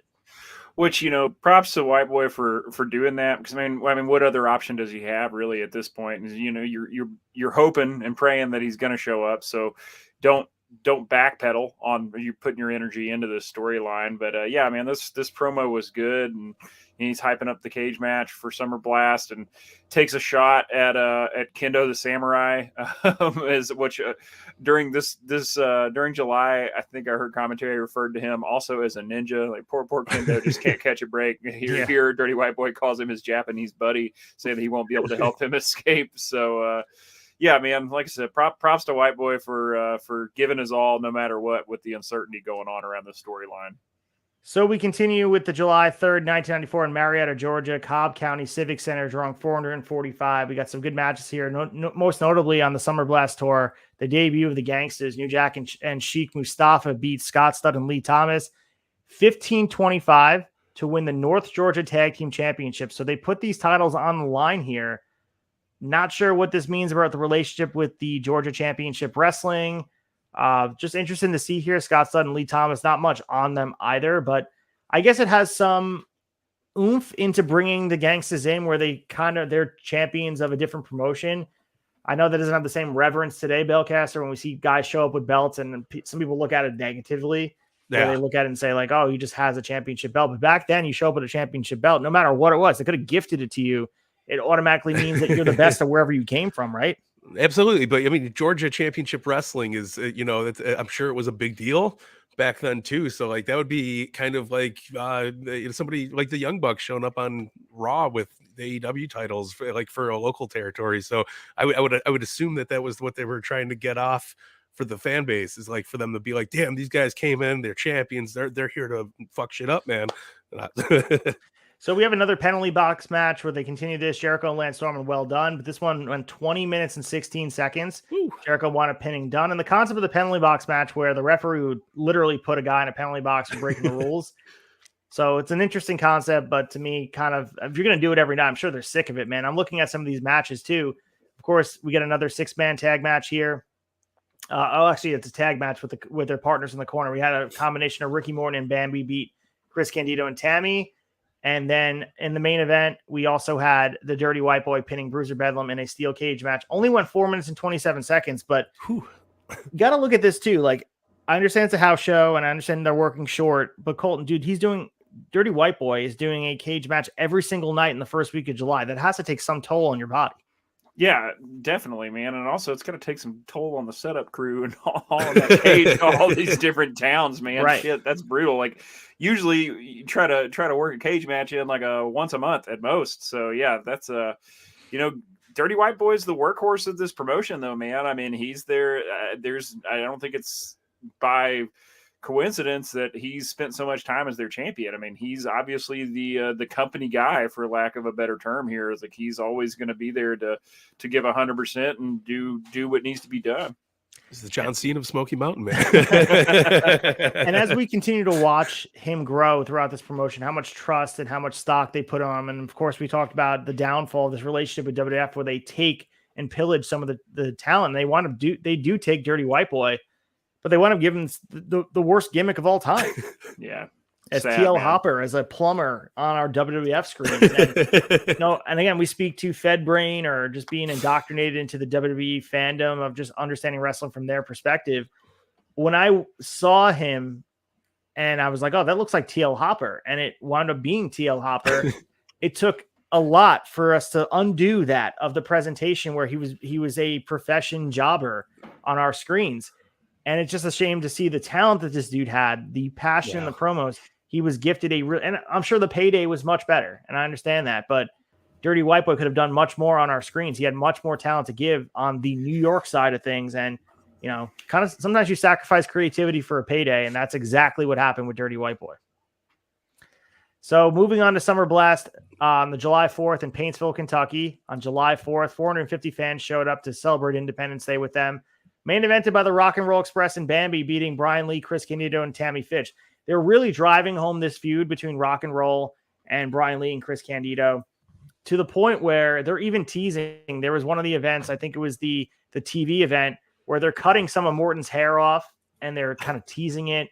So you also get that piece of it as well, where we have to understand the buildup is what kind of gets people excited about it. And you're teasing it, and you finally get to the day and nobody gets their head shaved. That's kind of a testament to how well they built it up, Belcaster. But at the end of the day, you're seeing the build up through this, and then it fizzles out, and you see why people are so angry. Yeah, no, and it's hard when you're following a story that deep and that rich, and you're building your hook, line, and sinker, and then just to let the fish get away right at the end before you pull them into the boat, like it sucks, man. So we also had Summer Blast on July 7th. They took a 3-day break. We had Harlan, Kentucky from the Kaywood High School gym, drawing 250 people. We had Dirty White Boy working Kendo the Samurai for the second night in a row. Another Chris Jericho, Lance Storm, well done. Penalty box match. We had the tag team championship on the line. Brian Lee and Chris Candido defeated Scott and Steve Armstrong via pinfall. And in our main event, Tracy Smothers pinned Bruiser Bedlam in a dock fight match. So it has me looking, and did we get clarification on what a dock fight match is called? Do we know what that is or no? I couldn't find a very clear expectation or explanation of what a dock fight is. Yeah, so I'm looking it up, but in the meantime, it has to be something, because the penalty box match is literal. At the end of the day, it's literal. They put a guy in the penalty box where he can't help his tag team partner. And I get the concept. It probably has a little bit of juice for the live audience, but doesn't have the same thing. But dock fight, we'll find out what it is for you guys, but it can't be something that's too game changing, because we haven't seen it since. Maybe they dock the losers pay or something like that. It wouldn't be too far out of the Cornette ski. So putting the finale on our Summer Blast, we have 2 more shows. July 8th, 94 in Beckley, West Virginia. Raleigh County Armory drawing 350. The Dirty White Boy working Kendo again. I want to note as well, Kendo the Samurai wound up being Bobby Blaze for one of these shows on July 4th because he was spending some time with family. The rest of the time, Kendo the Samurai was Tim Horner was the normal Kendo the Samurai. He was working that gimmick. And interestingly enough, I think Kendo the Samurai wound up being Scotty Riggs for some of the pieces too. Once Tim Horner left to the promotion, so they were passing on the gimmick, similar like the Los Conquistadors, or they just give the mask to somebody else. But in the main event, we also had Tracy Smothers pinning Bruiser Bedlam in another dock fight match. A tag team championship match. Scott and Steve Armstrong did get the win, but via DQ, so we know that the titles don't change hands. And our final Summer Blast from Johnson City, Tennessee, Freedom Hall drawing 600. Main eventing by, as we talked about before, this was the event where Chris Candido was chosen by the fans. This was that great steel cage match between the two guys. Dirty White Boy defeated Chris Candido. But some other good stuff on this card, too. We also got Brian Lee and Chris Candido defending their tag titles again, and then Tracy Smothers pinning Bruiser Bedlam, and guess what? Another dock fight match. So we see this all the time with the WWE house show circuits. Like, you're running different cities, so you can run the same card over and over again, and that's also what gets people comfortable working together. I remember that one of the reasons Ric Flair and Hogan never wrestled at WrestleMania, specifically WrestleMania 8, is because they put them on the house show circuit and they couldn't get any cohesion over the nights where they would work together on these house shows. And sometimes, like, if that doesn't happen, they're testing what people are doing, what they're reacting to, and move away from it. I think Smoky Mountain Wrestling is doing the same thing here on the Summer Blast tour, where copy and paste, put the exact same card up there. And by the time they get to the 9th show, Jericho and Lance Storm, well done, can kind of close their eyes and know exactly where they're going to be for some of these spots. So moving on here to our first TV since Summer Blast, 7/9/1994 from Warrensville, North Carolina, Northwest Ash High School, drawing 500 people. We have 3 matches on deck. It is Scott and Steve Armstrong, who they're continuing to try to build up as tag contenders, defeating Chris Hamrick and Steve Skyfire. Rock and Roll Express defeated the Mask Infernos, and Tracy Smothers defended his TV championship successfully against Brian Lee to retain the title. They did announce that the Thrill Seekers have been attacked in the parking lot, and the Heavenly Bodies will be back in Smoky Mountain Wrestling for 1 week. We referenced this before. I understand we've talked about stipulations. You mentioned Loser Leaves Town. They left for a long time, but did they leave enough, back in April? Do you think this was long enough for them to come back to the territory? 4 months is a stipulation, I guess, but it wasn't Loser Leaves the Town for 4 months. It was Loser Leaves Town for good. Yeah, I mean, it's 30% of the year. I'm going to give him a pass in this situation because Corny's been taking such a beating with talent. He's got bigger talent he's bringing in, no call, no showing shows.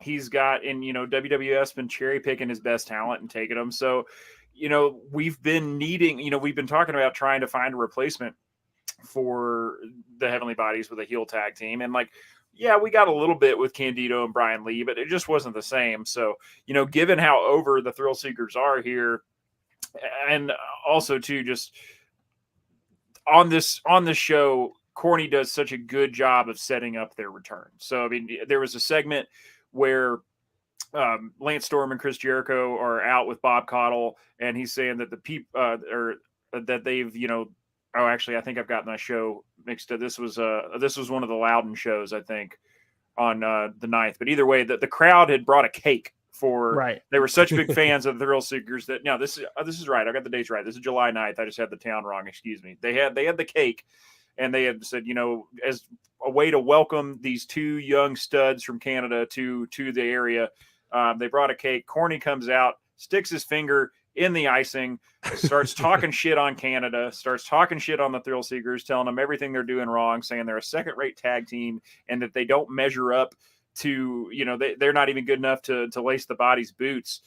That's perfect setup to bring the Bodies back in and have another go with these guys. And I mean, frankly, the Bodies are probably, I can't think of another tag team that has the talent level to go toe to toe and be like an excellent work rate match with the Thrill Seekers at this point. Yeah, and I think there's also a lot to be said. There's more juice to squeeze out of that for the Heavenly Bodies. They are, as you mentioned before, Jim Cornette has his back against the wall. There's everybody that's leaving, and you have stuff that's not going right. And why not? Like, they did leave. You know what I mean? They left, and then they came back. And like, you can always wrestling logic. There's a lot of mental gymnastics you can do to make it work, where you can say, they worked out a deal with Smoky Mountain Wrestling Commissionership that they can figure out how to come back. Wrestling is like that. And we see you reference Ric Flair. He's probably the most egregious version of it, but we've seen even Shawn Michaels come out of retirement and wrestle the Saudi show. Like, money talks. So yeah. I understand, like, going back and watching the WrestleMania 24 match with Ric Flair losing takes a lot of steam out knowing he comes back. I'll be honest with you. But here, I understand it's so local, and the Heavenly Bodies, like, their impact is much better in the ring for them. If they're willing to come back and do business here, you got to make it work. And especially putting over your young tag team, like, who else could make the Thrill Seekers into the most beneficial team to maximize the drawing power of this young Lance Storm and Chris Jericho than the Heavenly Bodies? They, outside of the Rock and Roll Express, who we know they're going to work the Thrill Seekers as well. Heavenly Bodies are just another team to emphasize younger talent. If they're willing to give back, why not bring them back? Yeah, no, it's a guaranteed working formula. I mean, you got to have an established team to kind of introduce the new guys coming in, and like the Thrill Seekers were in a perfect spot for it, man. And I think it was 4 months is plenty of time in the pro wrestling world, man. That's like 2 years, so we're all good. So the two big things on this show, we had Dirty White Boy saying that he won the championship from Jake Roberts during Summer Blast, which we know didn't happen, but they pretended they played it off. The other thing we had here was Jim Cornette and Bruiser Bedlam interviewed to end the show. And Cornette talks about Road Warrior Hawk coming to Smoky Mountain Wrestling, and Cornette says that the whole union will go on strike if Hawk is allowed to compete. So they're doing this thing with that fight group that they are trying to picket. We saw that in Summer Blast, where they're walking around with some picket signs that they want Smoky Mountain Wrestling kind of extinguished from all these outsiders. They don't want guys like Road Warrior Hawk in the promotion.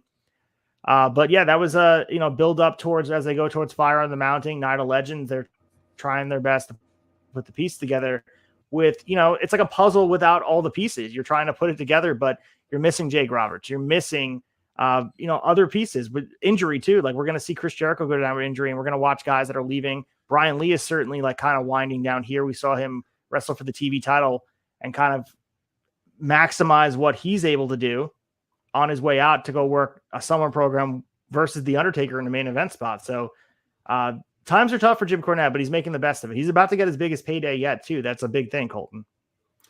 Oh yeah, most definitely, man. This Night of Legends show coming up with a $40,000 gate, I think it's definitely going to put a little ointment on the burn he's been getting from Jake Roberts and others. So on 7/23/94, we have our TV taping from Warrensville, North Carolina, the Northwest Ash High School, drawing 500 people. 3 matches on deck. The tag team championship. The tag team champion, I should say, Chris Candido defeated Scott Studd, and he won the TV championship that was vacated. So in the in-between, I think we're going to get some more angle stuff about Bruiser Bedlam and, him being on strike and things like that that's going on with the TV title. We also, the Gangsters defeated Anthony Michaels and Chris Hamrick, and then Lance Storm and Chris Jericho in action defeated Brian Logan and Steve Skyfire. So a lot of enhancement matches here on this show, but a big piece of this thing is the Gangsters interview. They're introducing themselves, and goddamn, New Jack's interview. If you're looking for a TV interview to see kind of New Jack personified in Smoky Mountain Wrestling, this is the show. 723.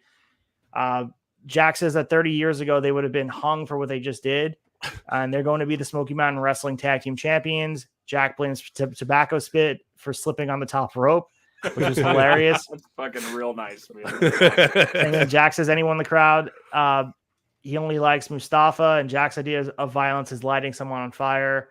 He referenced the O.J. Simpson stuff. He kind of took every shot he could do here after defeating Anthony Michaels and Chris Hamrick. And the debut of the Gangsters with New Jack and Mustafa, with the security guys, presentation-wise, the referee also playing a part of being nervous around New Jack, not sure what he's going to do, checking him extra for like making sure that he's going to abide by the rules. And there's a level of realism that New Jack brings in that we do know, like New Jack, sometimes it is real. Like we've seen the dark side of the ring. We know that New Jack kind of, marches to the beat of his own drum sometimes, but man, this was one of the highlights for me. And I think for New Jack to be here, and I'm digging the Gangsters big time on our screen. Yeah, they make a meteor-sized impact right here, and that's a hell of a debut, man. I mean, New Jack had the gift of gab. Like I said, it was a presence of the times, man. Shit was going crazy in the world, and New Jack was just making money, working it as best as he can, and he did a hell of a job, man. So we lead right into our Night of Legends, which is August 5th, 1994 in Knoxville, Tennessee, which we talked about, the Civic Coliseum with 5,000 people. I think 4,400 paid, 5,000 in the building. $40,000 made by Jim Cornette and Smoky Mountain Wrestling. A nice payday, as Colton mentioned, kind of ointment on the burns he's been having from the guys that have kind of been, making him feel a certain type of way, whether it be the fans or Wade Keller or whatever. They're finding some solace in this building because they've been struggling. I think there was a piece of, that WWF show in Marietta didn't do the numbers they thought it would. Night of Legends, they put a lot of stock in here, and the matches here are kind of secondary. If you really think about it, it's really about the legends and paying homage to guys like Bob Armstrong, Sam Bass, Sam Bass had his family there, Whitey Caldwell, John Cananza, Corsica Joe. Like there's a history of wrestling here that is outside of WWF. Yeah. As we mentioned before, Mac McMurray, the Mongolian Stomper. We had Bob Orton Jr. in there, Dick Slater, Les Thatcher. This just shows how tapped in and attaching themselves into the streamlined history of professional wrestling that happens well before, they're not tapping into WCW or tapping into WWF. They are paying homage to wrestling that came well before that. There's no light shining on even today, Colton. There's like no light that's on these guys because a guy like Boris Malenko, he's not in attendance here, but they do shout him out, which is really well done.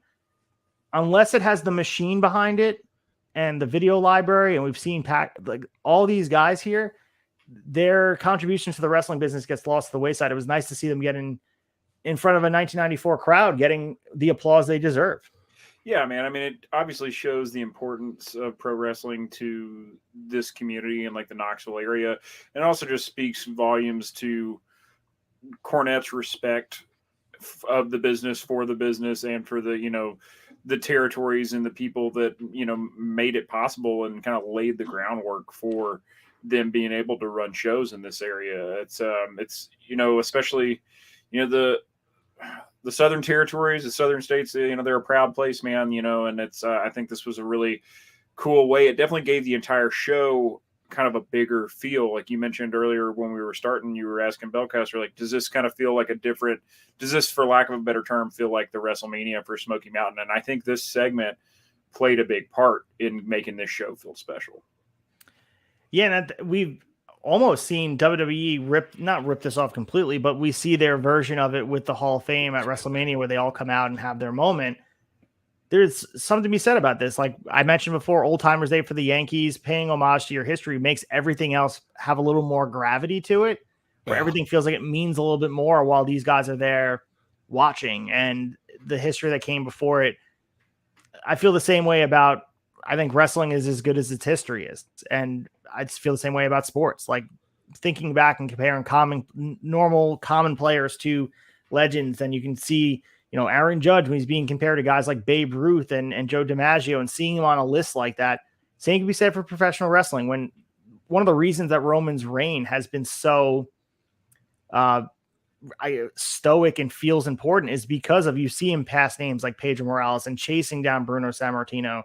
That holds weight when there's actual tangible history. And that was the same here, where you're watching guys that formerly wrestled for championships that weren't from this promotion, but for other promotions that had the same level of stake to it.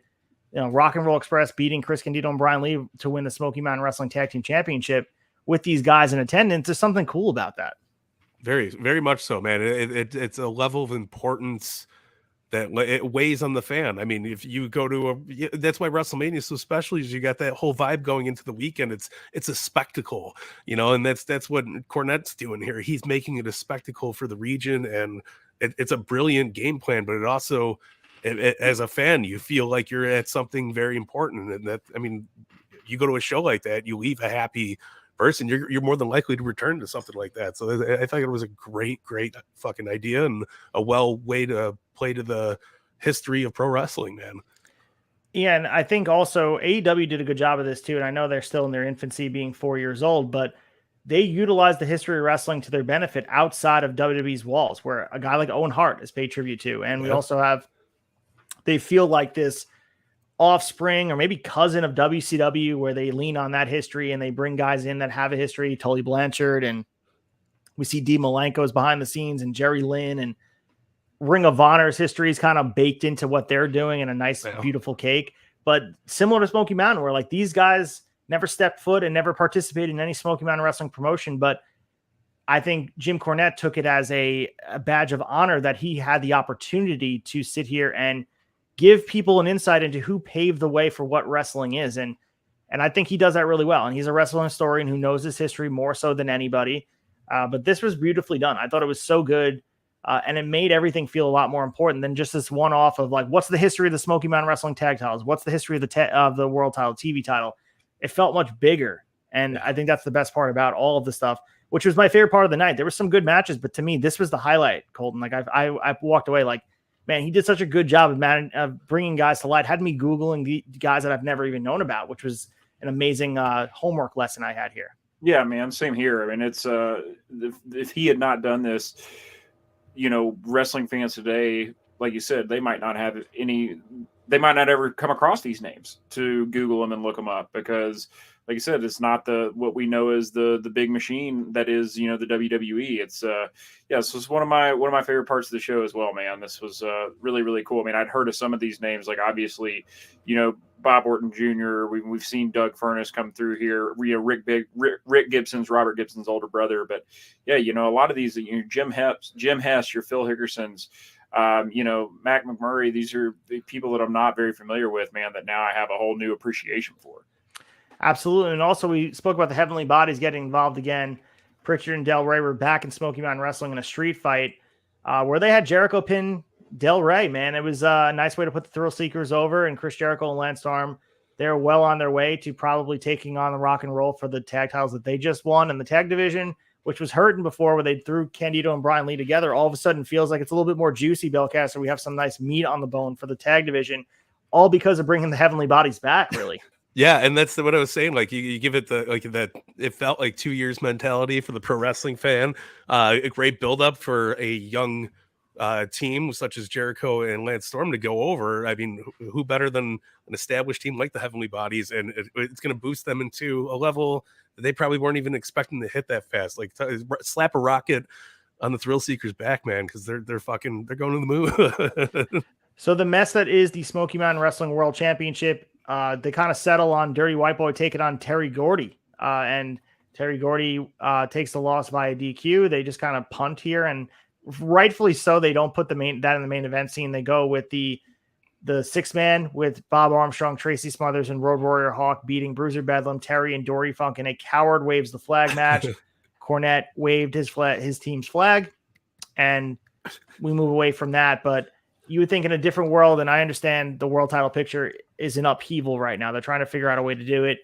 I still think this is the right call to main event. And even if you had even Jake in that spot, I think having Road Warrior Hawk in a nice match where, you know, fans are going to react a certain type of way to a guy waving the white flag, it's the right spot in the biggest show of the year to have Cornette be a focal point character-wise, because in a lot of ways, he's the most meaningful character on our screens every single week, Colton.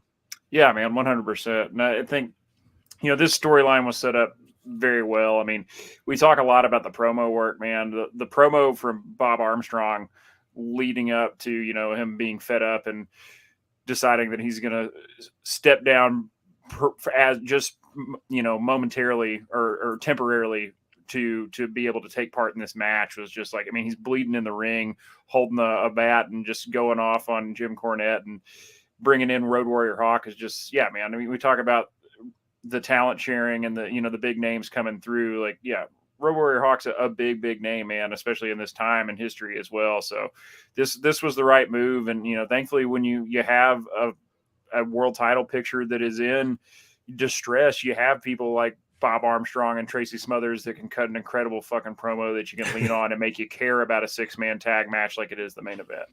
Yeah, and I don't want to continue to beat that drum, but I mean, ECW was the same way. Like, we covered ECW where the world title felt so secondary for the longest time. And there was one-off events where we'd sit there and be like, okay, like that's the focal point. For the most part, though, it had nothing to do with what was going on the screen. It was just out there doing its own thing.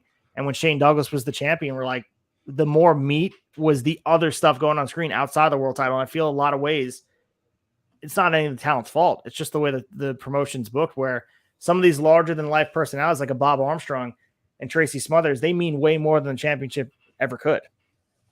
So we move into our TV the next night, 8/6/1994, Warrensville, North Carolina, Northwest Ash High School, drawing 500 people. Woo. We had 4 matches here. Smoky Mountain Wrestling Championship on the line.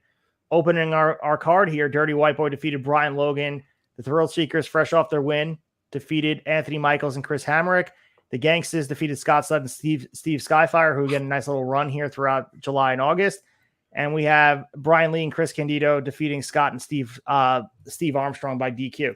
So I believe that this aired prior to the title changing hands for Night of Legends. So August 5th, we see the title changes. August 6th, we have these guys on TV where different champions, storylines aren't progressed and all that stuff. So not a lot of earth-shattering stuff happening on here, but what I looked at it was out of order, unless this aired on a different date, but it is on my screen as August 6th is when it aired in 1994.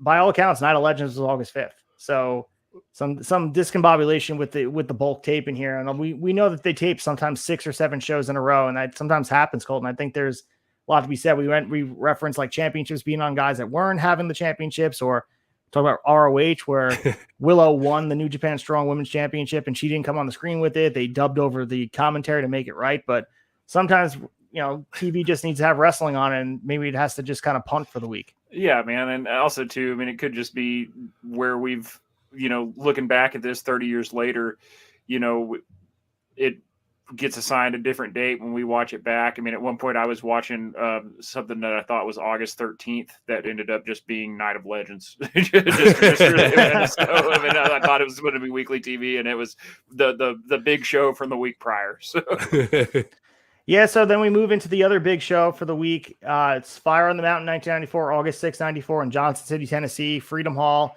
We got 1,800 people here, 15,000, and it's not quite Night of Legends, but it's a big deal here. Some good matches on the card.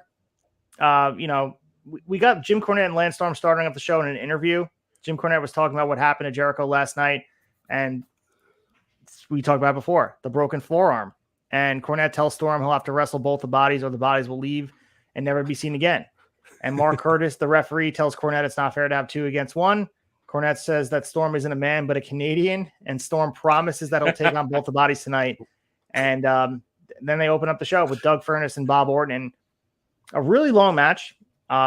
It was a 20-minute affair between Furnas and Bob Orton, which had no business being there. There was some crazy stuff on here. Furnas hit a top rope sunset flip, and there was a middle rope slam at one point. But for an opener, crowd was into it. I'll be honest with you. Crowd was popping on things, but 20 minutes was exhaustingly long for an opener between 2 guys that really have no business kind of going that long.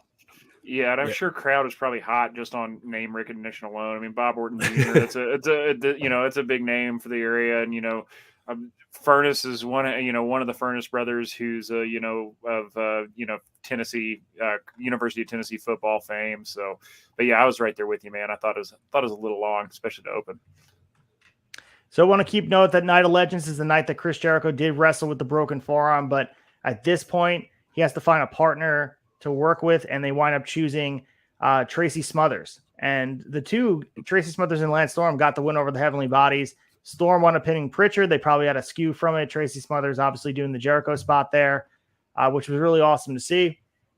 And awesome to see Tracy Smothers be used as that utilitarian in that spot, holding the spot. And it is awesome to see that even though Jericho wasn't there, they didn't pivot from the plans with the Thrill Seekers. They still see the value in Lance Storm as a singles competitor by having him pin Pritchard, which Belcasters is still a very big deal. Even though Jericho's not there, it's a big deal for the Thrill Seekers. No, absolutely. And it's like you said, it's so awesome to see Tracy Smothers kind of stepping in and filling for Jericho here. I love Tracy Smothers. He's a goddamn workhorse. He's one of my favorite talents out there. But yeah, it's good to see them believing so much in the Thrill Seekers to give Lance Storm the platform to still get over, get the win here, take out the Heavenly Bodies. It's good shit, man. And I don't think there's a better person to throw into the mix than Smothers, man. It's great.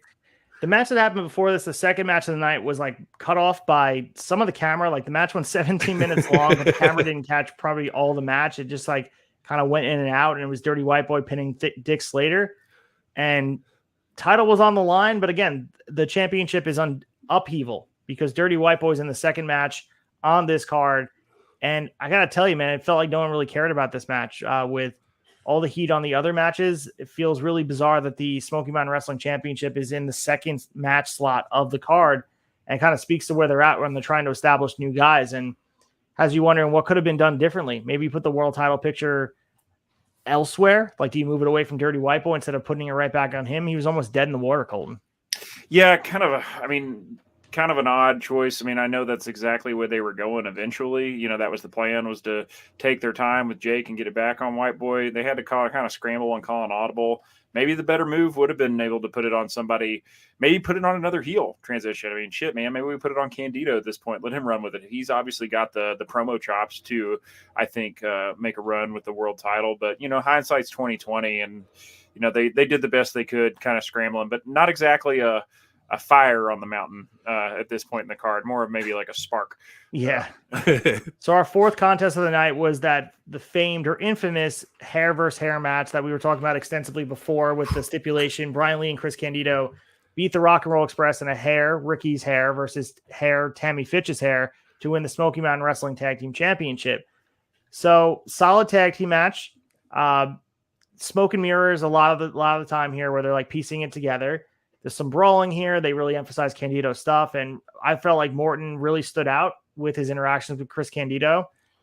And the aftermath with all the stuff of Brian Lee and Chris Candido demanding Ricky Morton gets in the chair. And Ricky says, I'm not a man that goes against my word. I'm going to sit down. And then he gets met with a double drop kick. We get the bait and switch. And yeah, it did not go as well as it did. You can make the argument that they did cut Candido's hair, but it was done in bits and pieces. And the crowd was reacting in a very big and negative way here, where, you know, they actually returned to the ring. And now that we know, reading the newsletter, the stuff that was happening behind the scenes, there was stuff that was going on where they, you know, the return to the ring, Gibson nails Lee with a chair and Candido gets more of his head shaved off because they wanted to make it right. It's just, it's a little bit tough here to go through. It's not even a main event, and it's not, it's not great. No, it's always a tough spot when shit goes raw. But they probably did the best they could, knowing what the fuck was going on. And yeah, I mean, if it was the Shears, like we said earlier, Cornette, man, poor fucking Courtney. I think those shears would have worked just fine on a dry on Tammy. Tammy's probably the only one that had a dry scalp out of the group. But just saying. Yeah, good point. So our main event of the evening was Bob Armstrong, Tracy Smothers, and Road Warrior Hawk beating Bruiser Bedlam, Terry Funk, and Dory Funk after 6 falls in a Texas death match where Terry couldn't answer the 10 count. This match was kind of confusing. Texas death matches always kind of leave you a little bit wanting more with the original rules where you can't answer a 10 count, then you get pinned, then you can't answer a 10 count. We see New Japan change the rules a little bit with how they've been showing it on AEW television, and the constant 30-second rest periods hurts the match and the flow, no matter how you do it, where they're resting in between. You know, a lot of cool personalities in the match, but definitely left a lot to be desired as far as main events go. And I think switch this with the tag team championship match, and maybe the fans aren't as hot Maybe because you're going off the air. I think it took a little bit away with the crowd being deflated after the lack of stipulation enforced for the tag match just before. But, it was what it was. And you got Road Warrior Hawk to be in the main event. And here he is with Terry and Dory Funk. It's a lot of good names, Colton, but like it just doesn't. Texas Deathmatch never does it for me. Yeah, it leaves a little bit left to be desired on execution for sure. I mean, it's cool. Like you said, yeah, great names here. And also, interestingly enough, man, this is the second time that we see in Smoky Mountain Wrestling that we see Terry Funk take an L in a Texas death match, which previously he had never lost one before him and Barb Armstrong went at it. So, yeah, I'm assuming Terry Funk's either just a huge fan of the product, super loyal to Jim Cornette, or he's getting paid pretty good. So we're going to buzz through some of these other events here. And the Battle of Beckley was a house show from the Raleigh County Armory, 650 people. 4 matches. The Hornet pinned James Adkins. Lance Storm and Dirty White Boy beat the Heavenly Bodies. So Dirty White Boy filling in for Chris Jericho while he's rehabbing that injury, which is cool. Against Storm pinned Pritchard again. The Tag Team Championship was on the line where Brian Lee and Chris Candido defeated Rock and Roll Express via DQ after 15 minutes. And the Dirty White Boy and Tracy Smothers beat Bruiser Bedlam, Killer Kyle, and Jim Cornette 1858 in a handicap match when Smothers pinned Cornette. So, Battle of Beckley was being billed as one of these big shows. It was a live event, and a lot of fans in this area probably were looking forward to seeing him in West Virginia. So we moved to the Knox County Knockout Show, which is another house show they had in August. Was jam-packed with them. Barberville, Kentucky, Knox Central High School, drawing 500 people on August 12, 94. Main evented by Bob Armstrong and Tracy Smothers beating Bruiser Bedlam, Jim Cornette, and Killer Kyle in a handicap match. Same as the night before. And we also had Dirty White Boy and Lance Storm getting more of the teaming up. They defeated the Heavenly Bodies on this circuit again. So a decent night of wrestling, emphasizing similar to what they did with the Summer Blast Tour, Mike. It was more of the same type of stuff, running and rinsing and more repeating. Yeah, and like it's good to get the reputations in, but a huge that they're putting Dirty White Boy with Lance Storm. I think that's the most telling thing here. Like they're putting the one of the biggest names in the company with this up and comer at the time. I mean, that's a huge deal when you're tagging up with one of the main guys in the roster when you're just fresh coming in. It's awesome. So our next event was King of the Mountain. It was a 3-match thing where they had a whole bunch of stuff all based around this King of the Mountain match where we see TNA reinvented this stuff, but this originated Smoky Mountain Wrestling where Bruiser Bedlam won the match. So over the course of time, like he started out, he pinned Dirty White Boy, then Bruiser Bedlam pinned Tracy Smothers pinned Robert Gibson pinned Chris Candido pinned Morton pinned Killer Kyle, Ricky Morton pinned Jimmy Del Rey, and then Bruiser Bedlam was the last one standing that was not pinned to win King of the Mountain match. And we referenced before, they're in need of a big heel. Jake Roberts left. They have no one else to build up. And I think this is another notch in Bruiser Bedlam's belt. He has Jim Cornette as his manager. He won this King of the Mountain match. I think it's inevitable he's going to be taking on Dirty White Boy in a big program. And that's kind of what they have, Colton. Like they have to make the best of it. Yeah, you gotta work with what you got. Play the hand that you're dealt. Bedlam, like we've said on here before, is he our favorite in-ring worker? No, but I mean, damn it, the dude's showing up. He's got a decent look, and it makes sense. This is the most logical, next program for Dirty White Boy. So we move on to the 8/20/94 TV, and just the 8/13 one, guys, was all Night of Champions highlights, which is what you were able to watch. Some Saltville, Virginia, 300 people in the building. More jobber matches here. Gangsters beating up on Brian Logan and Steve Skyfire. White Boy defeated Chris Hamrick for the Smoky Mountain Wrestling Championship defense. Bruiser Bedlam defeated Dan Dubai, who is another local talent we're seeing here in Virginia. And Rock and Roll Express defeated the Smoky Mountain Wrestling Tag Team Champions, Brian Lee and Chris Candido, to win the titles. And most notably of this whole event that you pull away from this is that's the end of Brian Lee and Chris Candido as a unit. They've been very entertaining. And yeah, here we are with Fitch is kind of getting in between them. Fitch says that Lee isn't listening to her and she doesn't pay him to think for herself. And man, it gets all over the place where Candido eventually attacks Brian Lee and they're done. So there goes. And Candido is wearing a mask by the way, he's wearing this like weird obtuse thing on his head to hide his head being shaved, even though it really wasn't shaved, but they were trying to put more emphasis on it. Again, probably more overcorrection on their end, but kind of funny because Chris Candido he just has charisma beyond days, and the guy can make the most of any situation. But that's it for Brian Lee and Chris Candido. Belcaster, we say goodbye to them. Yeah, it's crazy, man. I mean, for now, right? But absolutely insane. I'm gonna be just as sad when MJF and Adam Cole break up. To be honest with you. No, absolutely. Very good point. But yeah, man, huge deal. But Brian Lee's going on the greater pastures for now, and Candido's just going to be holding down the fort. So it's not the worst loss in the world. So we move on to our last episode of August here. Saltville, Virginia, taped in the same place. The Gangsters defeated Chris Hamrick and Dan Dubai again. Dirty White Boy defeated Killer Kyle to defend his Smoky Mountain Wrestling Heavyweight Championship. Lance Storm defeated Chris Candido to win the TV Championship. So they're pivoting while Jericho's hurt. They give the TV Championship to Lance Storm. And the Smoky Mountain Wrestling Tag Team Champions, Rock and Roll Express, defeated the Heavenly Bodies to retain the titles. So other highlights of this show, Jim Cornette interview with the Heavenly Bodies is worth checking out from the opening of the show. Cornette is just absolutely amazing. And there's one stipulation, that is Bob Armstrong to be their manager for the match tonight for the main event for the tag match in the main event. And Cornette accepts the stipulation, which is cool. I like when they build up stuff for later in the night, when they can weave it together. We see it on AEW sometimes. We saw it on Collision on Saturday. They set the main event in the opening segment. I think that's really well done, and I like when they do it. So we go to really just the other thing that's a big piece here is the Smoky Mountain Wrestling Championship kind of circling around Dirty White Boy and Bruiser Bedlam. There's several profile matches. It's an easy watch to me on this episode. The Gangsters really are the highlight here. Outside of their match that they have here, they started doing the X on their forehead of all their opponents. Their interview following the victory in this match, where, I mean, New Jack goes off again, where he's like saying, I'm built for this, and they want the Rock and Roll Express to stop dodging them for a title match, and it seems like that's going to be our next program. Now that Brian Lee and Chris Candido are gone from the tag division, who else? I mean, the Thrill Seekers and the Gangsters are the next one up, and I think that's inevitably the money feud, getting the Gangsters in the ring with that young gunning team with Lance Storm and Chris Candido. But first, the old guard Colton has to get in the way. Rock and Roll Express and the Gangsters has a lot of fireworks waiting to happen. I mean, New Jack referenced them going up against Rock and Roll Express being what brought them to Smoky Mountain Wrestling in the first place. You know, he cut that promo at Night of Legends. You know, they're saying they beat everybody that there was to beat up out in South Central LA. Who have they not beat? The Rock and Roll Express, baby. So yeah, this is I'm really excited about this program, man. I'm just as controversial as it's been.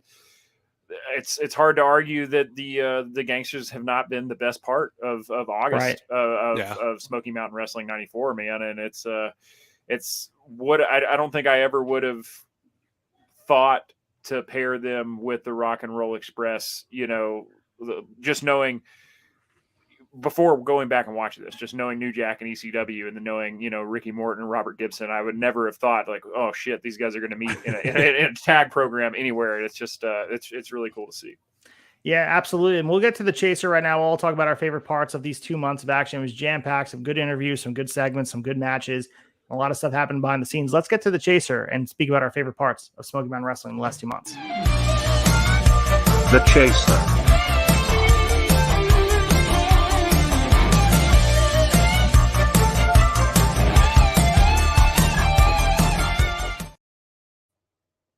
All right, so every week we'll pick our favorite part of these 2 months of action. So, Belcaster, let's start with you. What is your favorite match? Something you pulled away from these 2 months of Smoky Mountain Wrestling action that you walked away being like, this is my favorite shit right now. I got two good things. Night of Legends, obviously, we were talking about how big of a spectacle it was for outside of the WWF bubble. Obviously, just the pageantry, the matches felt more meaningful. Everything just felt a little bit more stepped up.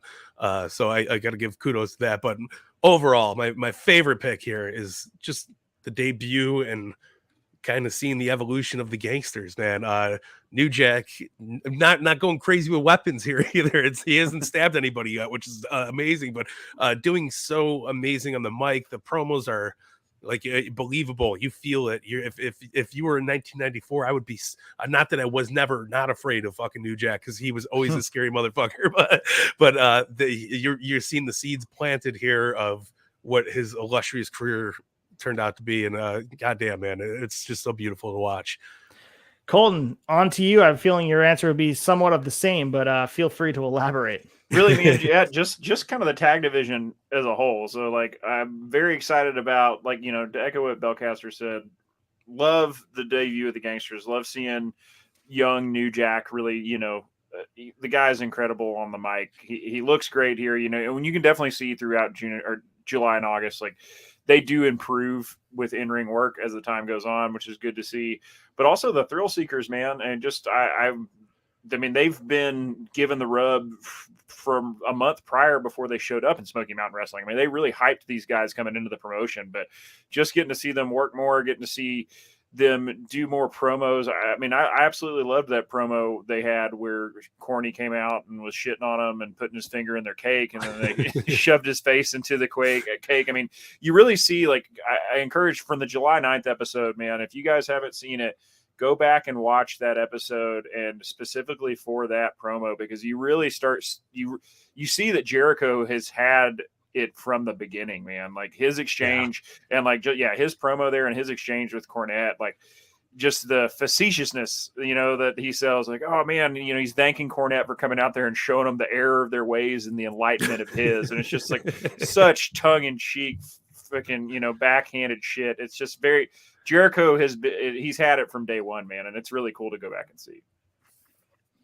Absolutely.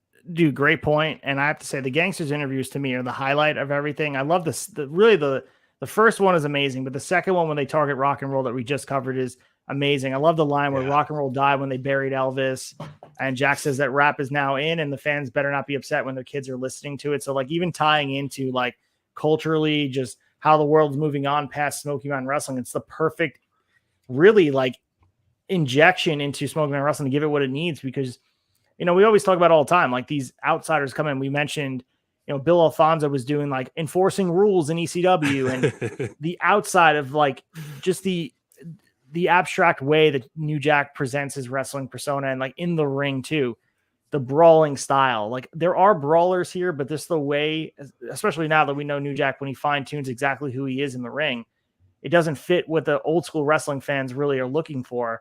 But they almost like love to hate it too at the same time, where it's such a different movement and such a different way of making fans care about the in-ring personas. Like it fits perfectly, and it's a perfect time and place. It's an example of like perfect storm and perfect guy. This would not work if it wasn't New Jack. It really wouldn't, because the guy is, as we've seen time and time again, you give him the microphone, you give him some time, give him some things on the screen, he's gonna shine always, and he's gonna draw money. He always does.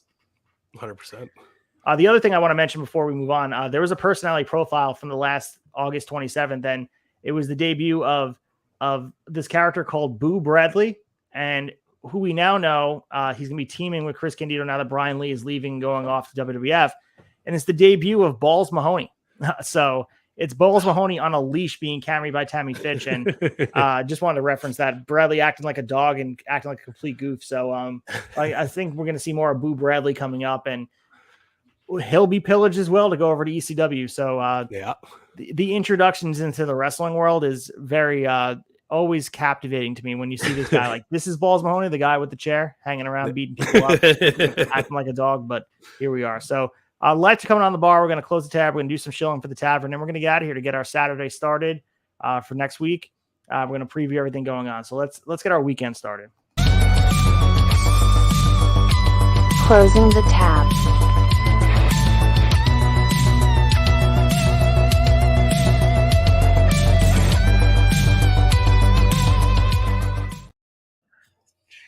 All right, we are closing the tab, which is our final wrap up. Next week's show will be episode 5 of season 4, which, believe it or not, will air the first Friday of August, 8/4/23. We'll be covering September and October of Smoky Mountain Wrestling, including the Smoky Mountain Wrestling big show called Big Apple Grapple that airs on September 30th.